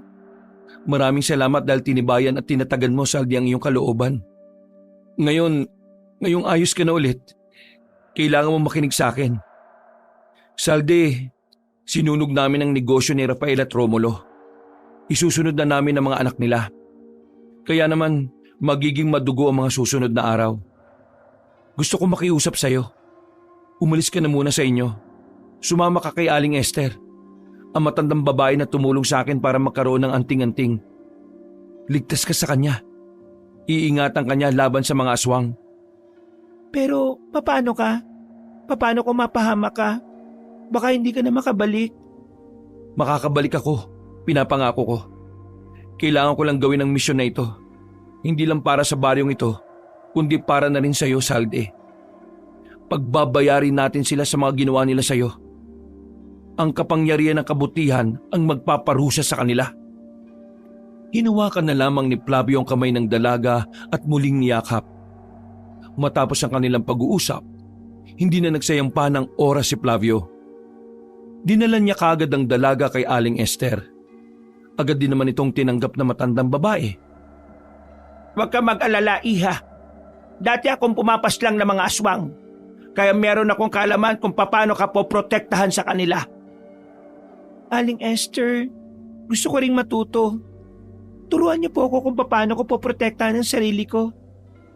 Sigurado ka ba? Opo, sigurado po ako. Sawang-sawa na ako maging mahina. Aling Esther, mukhang tama lang talaga na meron siyang alam. Para na rin pwede niyong protektahan ng isa't isa sakaling malagay kayo sa alanganin. Napatango na lamang ang matandang babae. Iniwan na lamang ni Flavio si Saldi doon nang makasiguro na rin siyang nasa maayos na itong kalagayan. Bumalik na lamang siya sa kanyang bahay. Naabutan niyang naroon si Rolly at Brusco. Oh, nasaan si Salde? Nahanap mo na ba? Oo, nahanap ko na siya. Pero iniwan ko na muna kay Aling Esther. Yung matandang sinasabi ko sa inyo na nagbigay sa akin ng anting-anting, mas ligtas siya ron kaysa kasama niya ang pamilya niyang walang pakialam. Ay nako, mabuti naman at nahanap mo siya. Hindi na naituloy ni Rolly ang kanyang sasabihin nang biglang makarinig sila ng mga natatarantang tao. Mga humihingi ng tulong. Pagtingin nila sa labas, nagtatakbuhan na ang mga yon. Hindi tayo pwedeng lumaban ngayon. Malalaman ng mga aswang kung sino tayo. At kapag nalaman nila, mas madali na nila tayo magagantihan. Hindi yung ba narinig? Meron na naman silang kinukuha. Wala tayong pakialam sa iba. Ang priority natin si Salde. Yun ang usapan. Pero mga aswang din na mga yon. At ang usapan natin, lahat ng aswang ay kalaban natin. Hindi ka ba talaga nakakaintindi? Malalaman nila Rafael na tayong sumunog sa warehouse. At dahil alam na nila kung sino ang kalaban nila, wala na tayong magagawa kundi umiwas na lang dahil marami sila. Mag-isip ka nga. Hindi ka nagtitiwala sa akin? May gamit akong anting-anting. Kayang-kaya ko sila, kahit na marami pa sila. Ikaw kaya mo. Paano kami? Wala kaming ganyan eh. Mas mauna kaming mamatay. O di sige, dito na lang muna kayo. Ako na munang bahala doon. Hindi natin pwedeng hayaan na makuha nila ang mga tao. Pre, sa ngayon, kay Bruce ko ako papanig. Tama siya pre. Isipin mo rin naman kami. Kailangan natin ng matinong plano. Kasi di ba ang usapan natin, hindi tayo lalaban ng harapan. Sasamantalayin natin yung mga oras na wala silang kaalam-alam, saka tayo aatake. 3 lang tayo oh. Yan ang gusto nyo mangyari. Hayaan nating mamatay at karnihin yung mga tao. Paano kung ikaw naman ang mamatay? Tingin mo, may pagiganti pa natin si Salde? Hirap kasi sa'yo, porque ikaw may pinakamaraming nagagawa. Akala mo lahat ng ginagawa mo tama eh. Sige, umalis ka na. Bahala kang mag-isa ron. Dito lang kami. Hindi nakinig si Flavio sa dalawa ng mga sandaling yon. Naging matimbang para sa kanya ang buhay ng mga tao. Bago siya lumabas, nagtakip na muna siya ng kalahating muka. Pagkatapos ay agad-agad na ring umalis ang binata. Tinungo niya kung nasaan ang mga aswang. Naabutan naman niya yon. Wala siyang sinayang na pagkakataon. Agad niya yung inatake. Sa isang iglap lang, napatay na rin niya ang 6 na aswang na wala man lang kahirap-hirap. Nang makasiguro si Flavio na wala ng aswang sa paligid, agad-agad na rin itong binalikan ng 2 niyang kasama. Naabutan niya yun doon na nakaupo pa rin na parang walang nangyari. Tapos na, ganun lang kabilis. Pambira ka. Pinakaba mo ko. Oy pre, baka galit ka sa akin ha. Napakadelikado lang talaga ng ginawa mo eh. Sana maintindihan mo kami. Naintindihan ko naman kayo. Pero tandaan nyo, may mga oras na kailangan mong sumugal. Kasi kung wala kang gagawing paraan, mas malaking problema ang haharapin mo kinabukasan. Pero aalamin mo rin kung kaninong buhay ang isusugal mo. Kung buhay mo lang ba o buhay ng iba. Tumayo si Brusco at lumabas na lang ng bahay na yon. Hindi na nila yun hinabol pa at hinayaan na lang na magpalamig ng ulo. Napapailing na lamang si Flavio. Kinabukasan, laman na naman ang usapan sa buong baryo ang tungkol sa nangyari. Marami sa mga tao ang nagkaroon ng haka-haka na baka ang mga aswang ay namamalagi na rin sa kanilang baryo. Ang iba naman ay mas pinili na lamang manahimik sa takot na baka madamay sa mga taong nawawala. Bago magtanghali, dakong 9:00, dumating ang magkapatid na Rafael at Romulo sa kanilang baryo. Dumiretso mga yon sa barangay hall. Dahil sa pagkaintriga, sumunod doon si Flavio para alamin kung ano ang kailangan ng dalawa. Pasimple siyang nakinig sa mga sinasabi ng magkapatid na aswang. Nakatanggap kami ng impormasyon na dito sa baryong ito. Dito nakatira ang sumugod sa warehouse namin. Sabihin mo sa amin kung nasan siya. Wala akong alam dyan sa nangyaring yan. Anong wala kang alam? Ikaw ang kapitan. Gawan mo ng paraan para mahanap kung sino yon. Hindi ka gagawa ng paraan? Ha? Nanlaki ang mga mata ni Flavio nang makitang sinipan ni Romulo matandang kapitan. tumilapon yun sa dingding. Galit na galit namang lumabas ang magkapatid kasama ang mga tauhan ng mga ito na aswang din. Nagtago si Flavio sa gilid. Maya-maya lang, narinig na niya ang pangalan niya na binanggit ng isa sa mga yon. Saan ba nakatira ang siraulong Flavio na yon? Kung isa-isahin na lang kaya natin ang kabahayan. Wag na. Magsasayang lang tayo ng oras. Meron akong alam na paraan para lumitaw siya. Babae lang ang katapat niyan. Agad na umalis ang dalawa. Sa mga sandaling yon, batid na ni Flavio na si Saldi ang gustong birahin ng dalawa. Pero buti na lang talaga ay kasama na nito si Aling Esther kaya hindi na siya nababahala. Ang iniisip niya lang ay kung papaano nalaman ng dalawang matanda na siya ang may pakana ng pagsunog. Meron na siyang hinala kung sino, pero kailangan niya muna itong kumpirmahin. Kaya naman agad-agad niyang binalikan si Rolly sa kanyang bahay. Oh, saan ka galing? Bakit parang nakakita ka ng multo? Hindi multo nakita ko, si Romulo at Rafael. Ha? Anong ginagawa nila rito? Alam na nila na ako ang may pakana ng pagsunog ng warehouse. Paano nila nalaman yun? Tayo lang naman nakakaalam nun. Yun nga ang iniisip ko eh. Kaya nga ang hinala ko, si Bruce ko ang nagsumbong. Sira ulo talaga taong yun oh. Kaya pala wala pa rin siya hanggang ngayon ah. Nilalagay niya tayo sa alanganin eh. Lalo na si Salde. Buti na lang wala na si Salde sa pamilya niya. Pupuntahan kasi siya ng dalawang matanda para gamitin laban sa akin eh. Anong gagawin natin ngayon? Wala muna tayong gagawin. Papalipas na muna tayo ng araw. Pero itutuloy natin ang plano natin na iisa-isay natin ang mga anak nila. Tumangutango na lamang si Rolly. Noong mga sandaling yon, nanatili lamang sila sa loob ng bahay. Hindi sila lumabas. Kahit na anong mangyari ay nagkunwari silang walang tao sa loob. Maraming araw pa ang lumipas. Nanatiling ligtas ang dalawang binata. Nasa maayos din naman na kalagayan ng babaeng si Salde kasama si Aling Esther. Nung gabing yun, handang-handa na ang magkaibigang Flavio at Rolly sa gagawin nila. Hindi na nila hinanap pa si Brusco. Itinuon na lamang nila ang atensyon sa plano na dapat ay magawa nila ng maayos. Dahil sa puntong ito, papasok sila sa lungga ng mga aswang. Nagtungo sila sa dating bahay ng mga Reyes. Malaki ang mansyon, kaya alam ni Flavio na hindi magiging madali ang gagawin nila. Wala ang dalawang matanda ngayon sa mansyon. Minamanmanan ko sila kanina pa eh. Pupunta sila sa isang lupay na malayo rito. Kaya malaya tayo makakapasok sa loob. Mga anak lang nila ang nandyan. Kasing edad lang din natin. Hindi kaya meron din sila mga tauhan sa mansyon? Hindi naglalagay ng bantay ang mga aswang sa bahay nila. Isinasama nila yun sa pagalis. Kaya tingnan mo, wala ka makikitang nasa labas.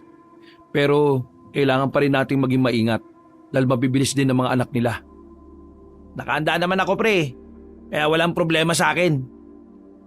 Nang makakuha na sila ng tamang pagkakataon, lumabas na rin sila ng kanilang pinagtataguan. Agad-agad silang nakalapit sa mansyon. Pagsilip nila sa loob, wala silang nakitang aswang. Pero nararamdaman ni Flavio na naroon yun sa mansyon. Pasimple silang lumapit hanggang sa makarating na sila sa tapat ng bintana.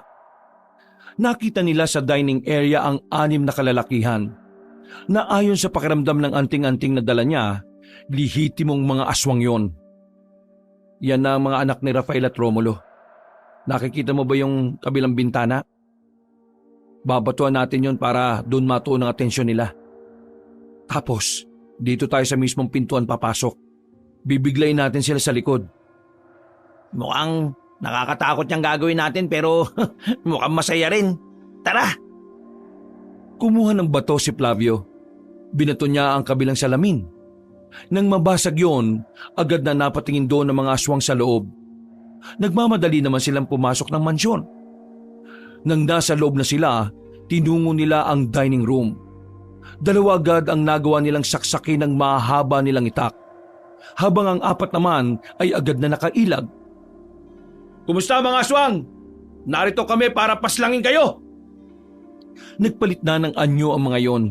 Pero hindi naman nagpadaigang magkaibigan. Agad nilang nilusob ang mga yon. Tigdalawa silang kalaban. Dahil mukhang wala namang alam sa pakikipagsagupaan ng mga aswang na yon, hindi yun umubra sa kanila. Pinagpapapaslang lang nila ng walang kahirap-hirap ang mga aswang na yon. Wala pang 5 minuto, nakabulagta na ang mga lalaki sa sahig. Tara, kailangan na nating umalis dito. Baka maabutan pa nila tayo. Gagi, nasa labas na nga sila eh. Papasok na sila. Natatarantang humanap ng malalabasan ng dalawa. Nakita nila ang pinto sa likuran. Dinerecho nila yon. Nagtago na muna sila roon at saka kumuha ng tiyempo. Pagpasok ni Romulo at ni Rafael, inabutan nilang nakabulagta ang mga anak nila. Galit na galit ang mga yon. Nagsisisigaw. Nag-iba na rin ang boses. Sino ang gumawa nito sa kanila? Sino? Hindi maaari. Ang mga anak ko, hindi pwede to. Kumalat kayo! Hanapin niyo si Flavio at ang lahat ng taong may koneksyon sa kanya. Papaslangin ko silang lahat. Pagbabayarin ko sila sa ginawa nila sa aming mga anak. Maririnig ang iyakan ng mga yon. Pero para kay Flavio, kulang na kulang pa ang ginawa nila para sa pagwasak nila sa katauhan ng pinakamamahal niyang babae. Nagtagumpay siyang paslangin ang kanilang mga target. Pero sa mga sandaling ito, problema naman nila kung saan sila dadaan. Napatingin si Rolly sa taas ng pader. Kayang-kaya nilang akyatin yon kaya hindi na sila nagsayang pa ng oras. Nagmamadali silang dumaan doon. Pinauna ni Flavio ang kanyang kaibigan. Habang siya naman ay mag-isa niyang inakyat ang pader gamit lang ang lubid na nakita niya sa gilid. Nakalabas sila at nasa gilid na sila ng mansyon. Marahan silang naglakad palapit sa kalsada. Bigla na lamang may tumigil na sasakyan sa harapan nila. Nakita nilang dumungaw sa bintana ang lalaking si Brusco. Sakay na! Kahit naggalit si Flavio doon, ay isinantabi na muna niya yon. Dahil sa mga sandaling yon ay mas kailangan nilang makatakas. Agad-agad na silang sumakay. Pinaharurot ni Brusco ang sasakyan. Agad naman silang nakalis doon at nakahinga na rin ng maluwag ang 2 binata. Nang makalayo na sila, pinatigil ni Flavio ang sasakyan. Lumabas siya at pinilit na pinababa ang binatang si Brusco. Lumabas ka dyan! Magpapaliwanag ako! Hindi na naituloy ni Brusco ang sasabihin niya nang bigla siyang suntukin ni Flavio. Agad na natumba ang lalaki. Hindi pa nakontento si Flavio. Sinuntok niya yon hanggang sa dumugo na ang bibig nito. Napakawalang yamong tao! Paano mo kaming nagawang ilaglag sa mga aswang na yon? Alam mo bang pwedeng malagay sa alanganin ng buhay ni Salde dahil sa ginawa mo? Bakit kasi ayaw mo na munang pakinggan ang dahilan ko para maintindihan mo kung bakit ko ginawa yon? Pre, pakinggan na muna natin siya. Bumuntong hininga si Flavio at sinubukan nitong kumalma. Tumayo na maayos si Brusco matapos punasan ng kanyang labi. Wala akong pagpipilian. Pinunta nila ako sa bahay at tinakot nila akong papatayin ng pamilya ko. Kaya napilitan na lang akong ituro ka. Alam kong ganun din naman ang gagawin mo kapag sa'yo nangyari yun, di ba? Mas pipiliin mo ang pamilya mo kaysa sa taong hindi naman nakikinig sa'yo.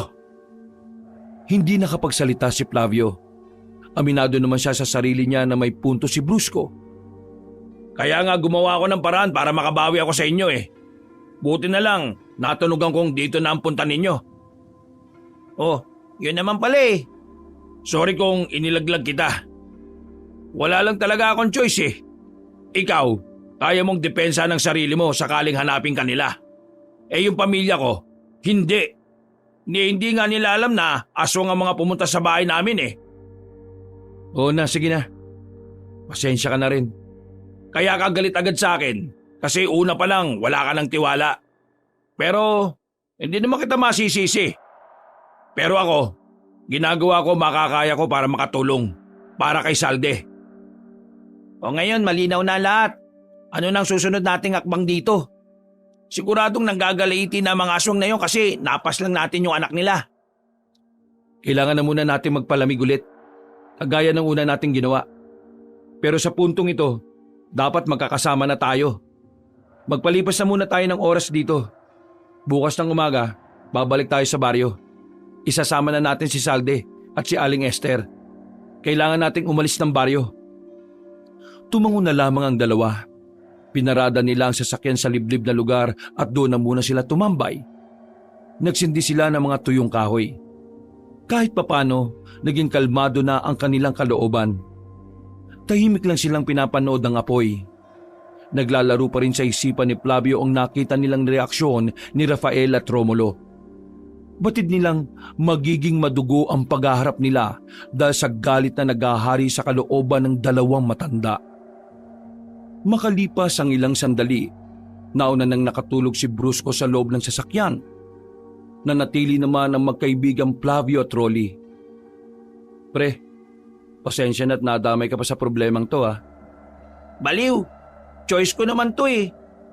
At saka, para naman kay future kumari ang ginagawa ko, di ba? The best ka talaga. Kapag natapos na ang problemang to, ako ang bahala sa'yo. Ikaw ang the best. Lahat gagawin mo para sa babaeng mahal mo. Hindi ka na torpe, pre. Certified tunay na lalaki ka na. Loko, hindi ko naman masyadong iniisip yung nararamdaman ko para kay Salde. Mas una kong iniisip kung paano ko siya mabibigyan ng kapayapaan. Ipagdasal na lang natin na sana maging maayos na ang lahat. O sige na pre, matulog ka na. Ako na lang muna magbabantay rito. Sigurado ka ba? Oo, ayos lang naman ako eh. Nasa akin pa rin naman ang anting-anting. Kahit makatulog ako rito, gising siya para magbantay. O sige pre, inaantok na rin ako eh. Naiwan ng mag-isa ang binatang si Flavio. Ilang minuto lang din, nakaidlip na rin siya sa gilid ng sasakyan. Nagising na lamang siya nang maramdaman na niya ang langgam na pumasok sa kanyang brief. Ay, wisit! Ari! Dami mong kakagantin, itlog ko pa! Ari! Grabe! Ay, nako, umaga na pala. Ginising na lamang niya ang dalawa sa loob ng sasakyan. Maya-maya lang din ay bumiyahe na rin sila paalis. Inihanda na nila ang kanilang sarili para sa posibilidad na mapalaban sila sa mga aswang. Kahit kasi umaga, alam nilang kayang umatake ng mga nilalang. Ilang sandali lang ay nakarating na rin sila sa kanilang baryo. Payapa naman ang lugar kahit nalaman pa rin ng usapan ng mga aswang. Nakita naman nilang gumagala-gala na ang mga tanod. Malakas ang kutob nilang bukod sa mga aswang, hinahanap na rin ng barangay ang lalaking si Flavio, kaya naman maingat nilang kinungo ang kinaroroonan ni Aling Esther at ni Salde. Nang makita pa lang ni Flavio ang dalaga, hindi na nito napigilan pa ang sarili na yakapin ng babae. Lihim naman na nainggit ang binatang si Brusco. Mabuti naman at ligtas ka. Sandali, Salde. Sigurado ka bang hindi ka nabaliw? Hindi naman ako nabaliw, Rolly. Nawala lang ako sandali sa sarili ko. Pero ngayon, nahanap ko ng sarili ko nang malaman kong si Flavio talaga ang kailangan ko sa buhay. Habang naririnig ni Brusco ang mga salitang yon, parang dinudurog ang puso nito. Pero pinili na lamang ng binatang magpatay mali siya, na kunwari ay wala itong nakikita. Salde, kailangan niyong umalis sa baryo ngayong umaga. Sa bayan na muna kayo magtago. May pera akong dala para sa bahay na pansamantalan niyong titirhan habang hindi pa natatapos ang gulong ito. Tama si Flavio. Dapat ay nasa malayo nga siya dahil maaring gamitin siya ng mga kalaban-laban sa iyo. Sige, aalis kami rito. Pero ipangako mo sa akin na magiging maayos ka lang, na makakabalik ka at magsasama pa tayong dalawa. Oo, pangako. Pangakong babalikan kita. Magsasama tayong dalawa. Tama na muna drama ah. Kailangan na nating umalis at baka makita pa tayo rito ng mga rumoronda. Hindi na nagsayang ng oras sila Flavio. Dali-dali na nilang nilisan ang bahay na matanda. Mabilis nilang tinungo ang kinaroroonan ng sasakyan. Buti na lang din ay walang nakakita sa kanila. Nakalis ng mapayapa si Salde at Aling Esther. Nakakita agad sila ng bahay na kanilang pagtataguan.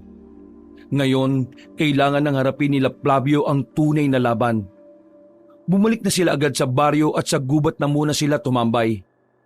Habang meron pa silang oras, nag-insayo na muna silang tatlo. Habang abala sila, kanina pa napapansin ni Flavio na tahimik si Brusco. Kung minsan, nahuli niya rin itong parang masama kung makatingin. Pero iniintindi na lang niya dahil baka nagselos lang ito sa kanila ni Salde. Mabilis na lumipas sa mga oras. Sumapit na naman ang kinagabihan. Walang kalam-alam ang buong baryo sa gabing yon, magaganap ang pagdanak ng dugo sa kanilang lugar. Kanina pa tayo nandito pero wala naman nagpaparamdam na aswang. Sigurado ka ba ngayon sila darating? Kumalma ka lang. Hanggat hindi pa natatapos ang gabi, mahaba pa ang oras na dapat nating hintayin. Tama si Flavio. Huwag tayo magmadali. Baka mamaya sa pagmamadali natin mapadali din ang buhay nating tatlo. Napapailing na lamang si Brusco. Habang hindi nakatingin ng dalawa, palihim na inilabas ni Brusco ang botelya na may laman na kung ano. Binuksan niya yun at nagtakip siya ng ilong. Pasimple niyang binuhos sa gilid ang laman ng botelya at saka dali-daling bumalik sa kanyang kinauupuan. Nang umilingasaw na ang amoy noon, nakaramdam ng sakit ng ulo si Flavio at Rolly. Nakalaunan nawalan din ito ng malay. Sandali namang lumabas si Brusco para palabasin muna ang amoy. Halos 10 minuto rin siya naroon. Nang masigurong wala ng amoy roon, agad niyang kinuha sa daliri ni Flavio ang anting-anting. Tingnan lang natin kung makabalik ka pa ng buhay kay Salde. Tanga! Akin lang si Salde, no? Di ako papayag na magkatuluyan kayo. Ako ang nauna. Ako makakakuha sa kanya. At hindi ikaw na di hamak na dukha lang. Nanlisik ang mga mata ni Brusco. Lumabas na rin ang tunay nitong kulay na matagal na nitong itinatago. Ngayong nasagawa na niya ang masama niyang balak, nasasabik na siyang mawala si Flavio at siya na ang papalit bilang tagapagligtas ni Salde. Itinago ni Brusco ang singsing sa kanyang bulsa. Nang makita niyang nakakamalay na ang dalawa, humiga siya sa sahig at nagkunwari ding tulog. Uy! Flavio! Gising! Uy! Ano bang nangyari? Hindi ko rin alam Bigla na lang sumakit ang ulo ko. Ako rin. Nahilo ko. Oh, si Brusco tulog din Oy Brusco! Gising! Otek! Ano ba nangyari sa atin? Hoy Brusco, gising! Pipikit-pikit pang bumangon si Brusco at nagkunwaring kagigising lang din. Ha? Bakit? Teka, bakit ako nakahiga? Nawalan tayo ng malay. May naamoy kami kanina, tapos ilang segundo lang nawalan na rin kami ng malay. Akala ko ako lang nakaamoy nun. Pero sino bang may kagagawa nun? Hindi nga rin namin alam Uy, ano yun? Pambira, sabi ko na nga mga aswang ang may pakananang lahat. Maganda kayo, nandito na sila. Lumakas ng lumakas ang angel na kanilang naririnig. Kaya noong mga oras na yon, nagsimula na rin kabahan si Flavio. Batid niyang hindi magiging madali ang sandaling yon para sa kanila. Lalo na't makakaharap na rin nila ang inaasahan nilang mas malakas pa sa mga nauna nilang nakaharap. Kumusta ang pananahimik, mga binata? Mukha yatang nagkaroon kayo ng mahabang oras para makapagplano pero sa ganitong sitwasyon lang kayo mamamatay. Well, wala naman tayong magagawa. Kung ito na ang oras mo, you need to accept your death. Anong pakiramdam na mawalan ng anak? Masakit ba? Walang-wala pa yan sa naramdaman ni Salde dahil sa pananamantala niyo sa kanya. Bakit? Wala namang halaga ang babaeng yon kaya wala kaming pakialam kung ilang beses pa siyang masira. Isa lamang siyang kasambahay na parausan sa paningin namin. Dapat nga magpasalamat siya dahil sa lahat ng kasambahay, siya lang ang binuhay namin. Kasi siya lang ang masarap pagsawaan. Manahimik ka na, tanda! Kahit anong sabihin mo, hindi mo na mababalik ang mga anak mo. Gusto mo bang ikwento ko pa sa'yo kung paano namin sila pinaslang ng walang kahirap-hirap? Ginawa nila ang makakaya nila para makalaban. Pero sadyang mahihina sila. Nakita mo tong itak na dala ko? Itong itak na pumaslang sa anak mo! Lalong nanggalaiti si Rafael sa mga sandaling yon. Sinenyasan na nito ang mga aswang na umatake. Hindi naman gaanong marami ang mga kasama nitong aswang. Kaya kahit na papaano ay nagawang tapatan ng 3 ang mga yon. Kahit na matandang si Rafael ay nabigla rin sa kahusayang pinakita ng 3. Nasugatan man sila Flavio, pero nagawa naman nilang lagasin ang lahat ng mga kasama ni Rafael. Dahilan para mas lalong tumaas ang moral ng tatlong binata. Kung nagsama ka ng tauhan, sinama mo na dapat ang malalakas. Masyado kang naging kampante eh. Ay teka, nasaan ang mas matanda mong kapatid? Huwag mong hanapin ang wala. Nandito ako napapatay sa'yo. Hindi na nakatiis pa ang matandang si Rafael. Agad-agad na itong nagpalit ng anyo. Sa puntong yon, nakita na nila ang kakaibang itsura ng aswang na wakwak. Dumami ang pangil nito na halos lumabas na sa bibig nito. Naglakihan din ang mga muscle nito sa katawan. Mukha niya itong hindi matanda. Gumapang na mabilis si Rafael patungo sa kanila. Sa mga sandaling yon, tansyado na agad ni Flavio na hindi ganun kalakas ang kalaban nila ngayon. Pero kailangan pa rin nilang mag-ingat dahil mabilis pa rin ito. Ilag! Kanya-kanyang iwas ang tatlo. Pero agad na bumalik si Rafael para umatake sa kanila. At sa puntong yon, sinalag ni Flavio ang dapat sanang kalmot kay Rolly. Agad na tinulak ni Flavio ang binata at saka pumorma. Hinataw niya ng malakas na itak si Rafael. Tinamaan niya agad yun. Akala ni Rafael ay doon na matatapos ang lahat. Pero si Rolly naman ang kumilos. Tumakbo si Rolly at saka tinaga naman ang bandang hita na matanda. Dahil dito, nagkaroon ng pagkakataon si Flavio na bumuelo. Mabilis siyang tumakbo at tumalon. Paghataw niya ng itak, tinamaan na niya sa balikat si Rafael. Umatras sa matandang aswang. Hingal na ito at kitang-kitang nararamdaman ito ang sakit na mga sugat. Hindi ko alam na ganito ka pala kahina. Nasaan si Romulo? Siya na ang isusunod namin dahil mawawala ka na ngayon. Tumakbo ng mabilis si Flavio. Nang itatarak na niya ang itak sa ulo ng matandang lalaki nang biglang dumating si Romulo. Nahawakan nito ang hawak-hawak na itak ni Flavio. Mabilis namang dumistansya si Flavio. Sinasabi ko na nga ba't dadating ka eh. Kahit na kailan, wala ka talagang utak. Alam mong hindi ka naman malakas.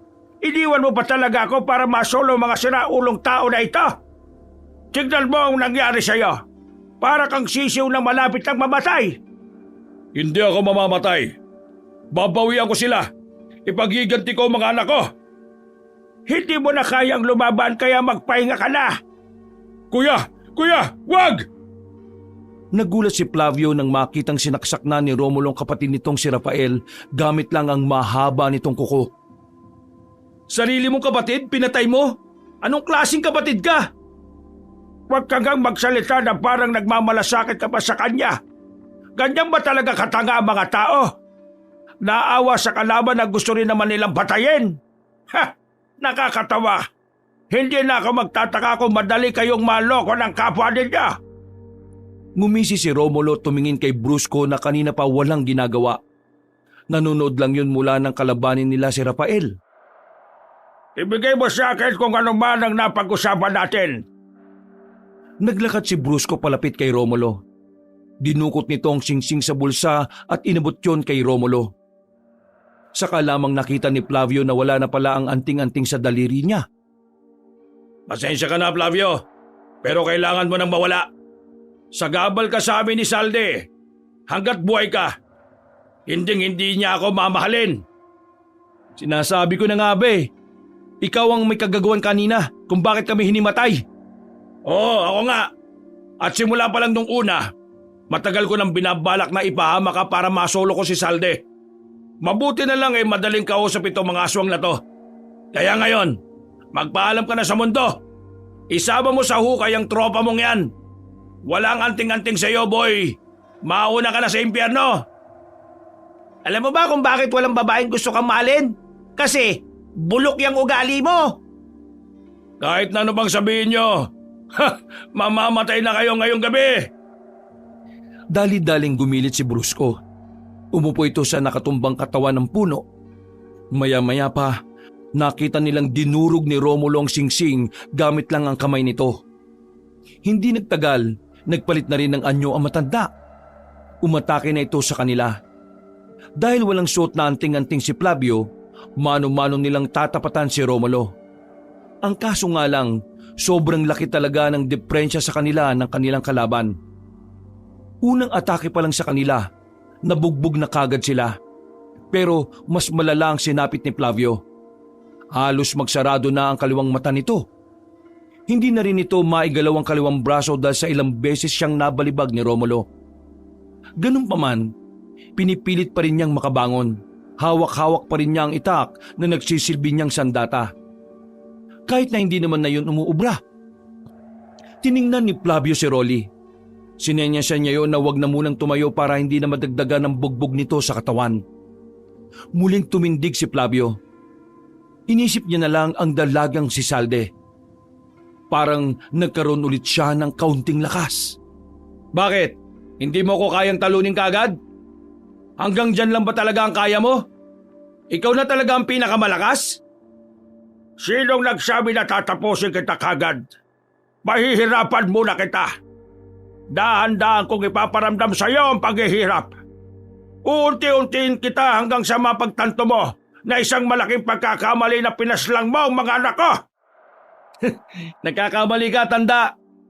Kahit na torturin mo ako ng 10 beses, hindi ko pagsisisihan na pinaslang ko ang mga anak mong walang silbi. Pati na rin ang mga pamangkin mong inutil. Wala kang karapatan na banggitin sila. Galit na matandang lalaki. Muli itong lumusop kay Flavio. Makailang ulit nitong pinagsusuntok ang binata sa muka, sa katawan at kung saan-saan pa. Talagang hindi nito tinatapos ang buhay ni Flavio. Magdusa ka! Magdusa ka! Tuminapon si Flavio sa pader ng kanyang bahay. Tumama pa ang ulo niya sa bato kaya mas lalo nadagdagan ang kanyang pagkahilo. Flavio! May kung anong binunot si Romulo sa likuran nito. Isang mahabang buto na may tulis sa dulo. Sa puntong ito, alam na ni Flavio na nagsawa na matandang lalaki na pahirapan siya. Ito na ang tamang oras para kay Romulo na tapusin na ang buhay ni Flavio. Dahan-dahan kong ibabaw nito sa dibdib mo hanggang sa makasilip ka na sa impyerno. Ngumiti ng nakakaloko si Flavio. Mga ilang sandali lang, tuluyan na nga rin itong natawa. Nagtaka naman si Romulo, lalong-lalo na ang binatang si Brusco. Nagawang makatayo ulit ni Flavio at tumingin ito ng direkta kay Brusco. Brusco, magaling sana yung ginawa mo kung hindi lang ako mas magaling sa'yo eh. Anong pinagsasabi mo? Yung kinuha mong singsing, hindi yun ang anting-anting. Dinukot ni Flavio ang singsing sa kanyang kaliwang bulsa. Isinuot niya yon sa kanyang daliri. At dahil dito, agad na naramdaman ng binata ang kakaibang enerhiya na agad dumaloy sa kanyang buong katawan. Tila nawala ang lahat ng sakit niya sa katawan. Nanlaki naman ang mga mata ni Romulo ng mga sandaling yon. Hindi ito makapaniwala na nalin lang sila ni Flavio. Brusco! Ang tanga mo! Umanda ka na ngayon, Romulo. Dahil ako naman. Bigla na lamang bumilis ang kilos ni Flavio. Nabigla ang matanda. Nasa harapan na niya kagad ang binata. Malakas na hinataw ni Flavio ang kanyang itak. Tinamaan ang matandang aswang mula sa muka hanggang sa bewang. Gigewang-gewang na napatras si Romulo. Hindi na nito nagawa pang makailag sa sobrang bilis ni Flavio. Sinundan pa ni Flavio ng taga ang matanda sa kung saan saang parte ng katawan. Tumigil lamang ang binata nang makitang mapungay na ang mga mata na matanda. Masyado ka nagtiwala sa kapwa namin tao na hindi biniyayaan ng talino. Tingin mo ba, hindi ko alam na yung si Brusco may binabalak na masama sa akin? Ano? Papatayin mo ako? Kaya mo ba akong paslangin? Hindi! Kasi mabait ang tao! Hindi na pinatapos ni Flavio ang sinasabi ni Romulo. Hinataw na niya ito sa liig na naging dahilan para tuluyan na itong mamatay. Nilapitan naman agad ni Flavio ang binatang si Brusco. Takot naman si Brusco nang tutukan ito ng itak ni Flavio. Huwag mo akong patayin.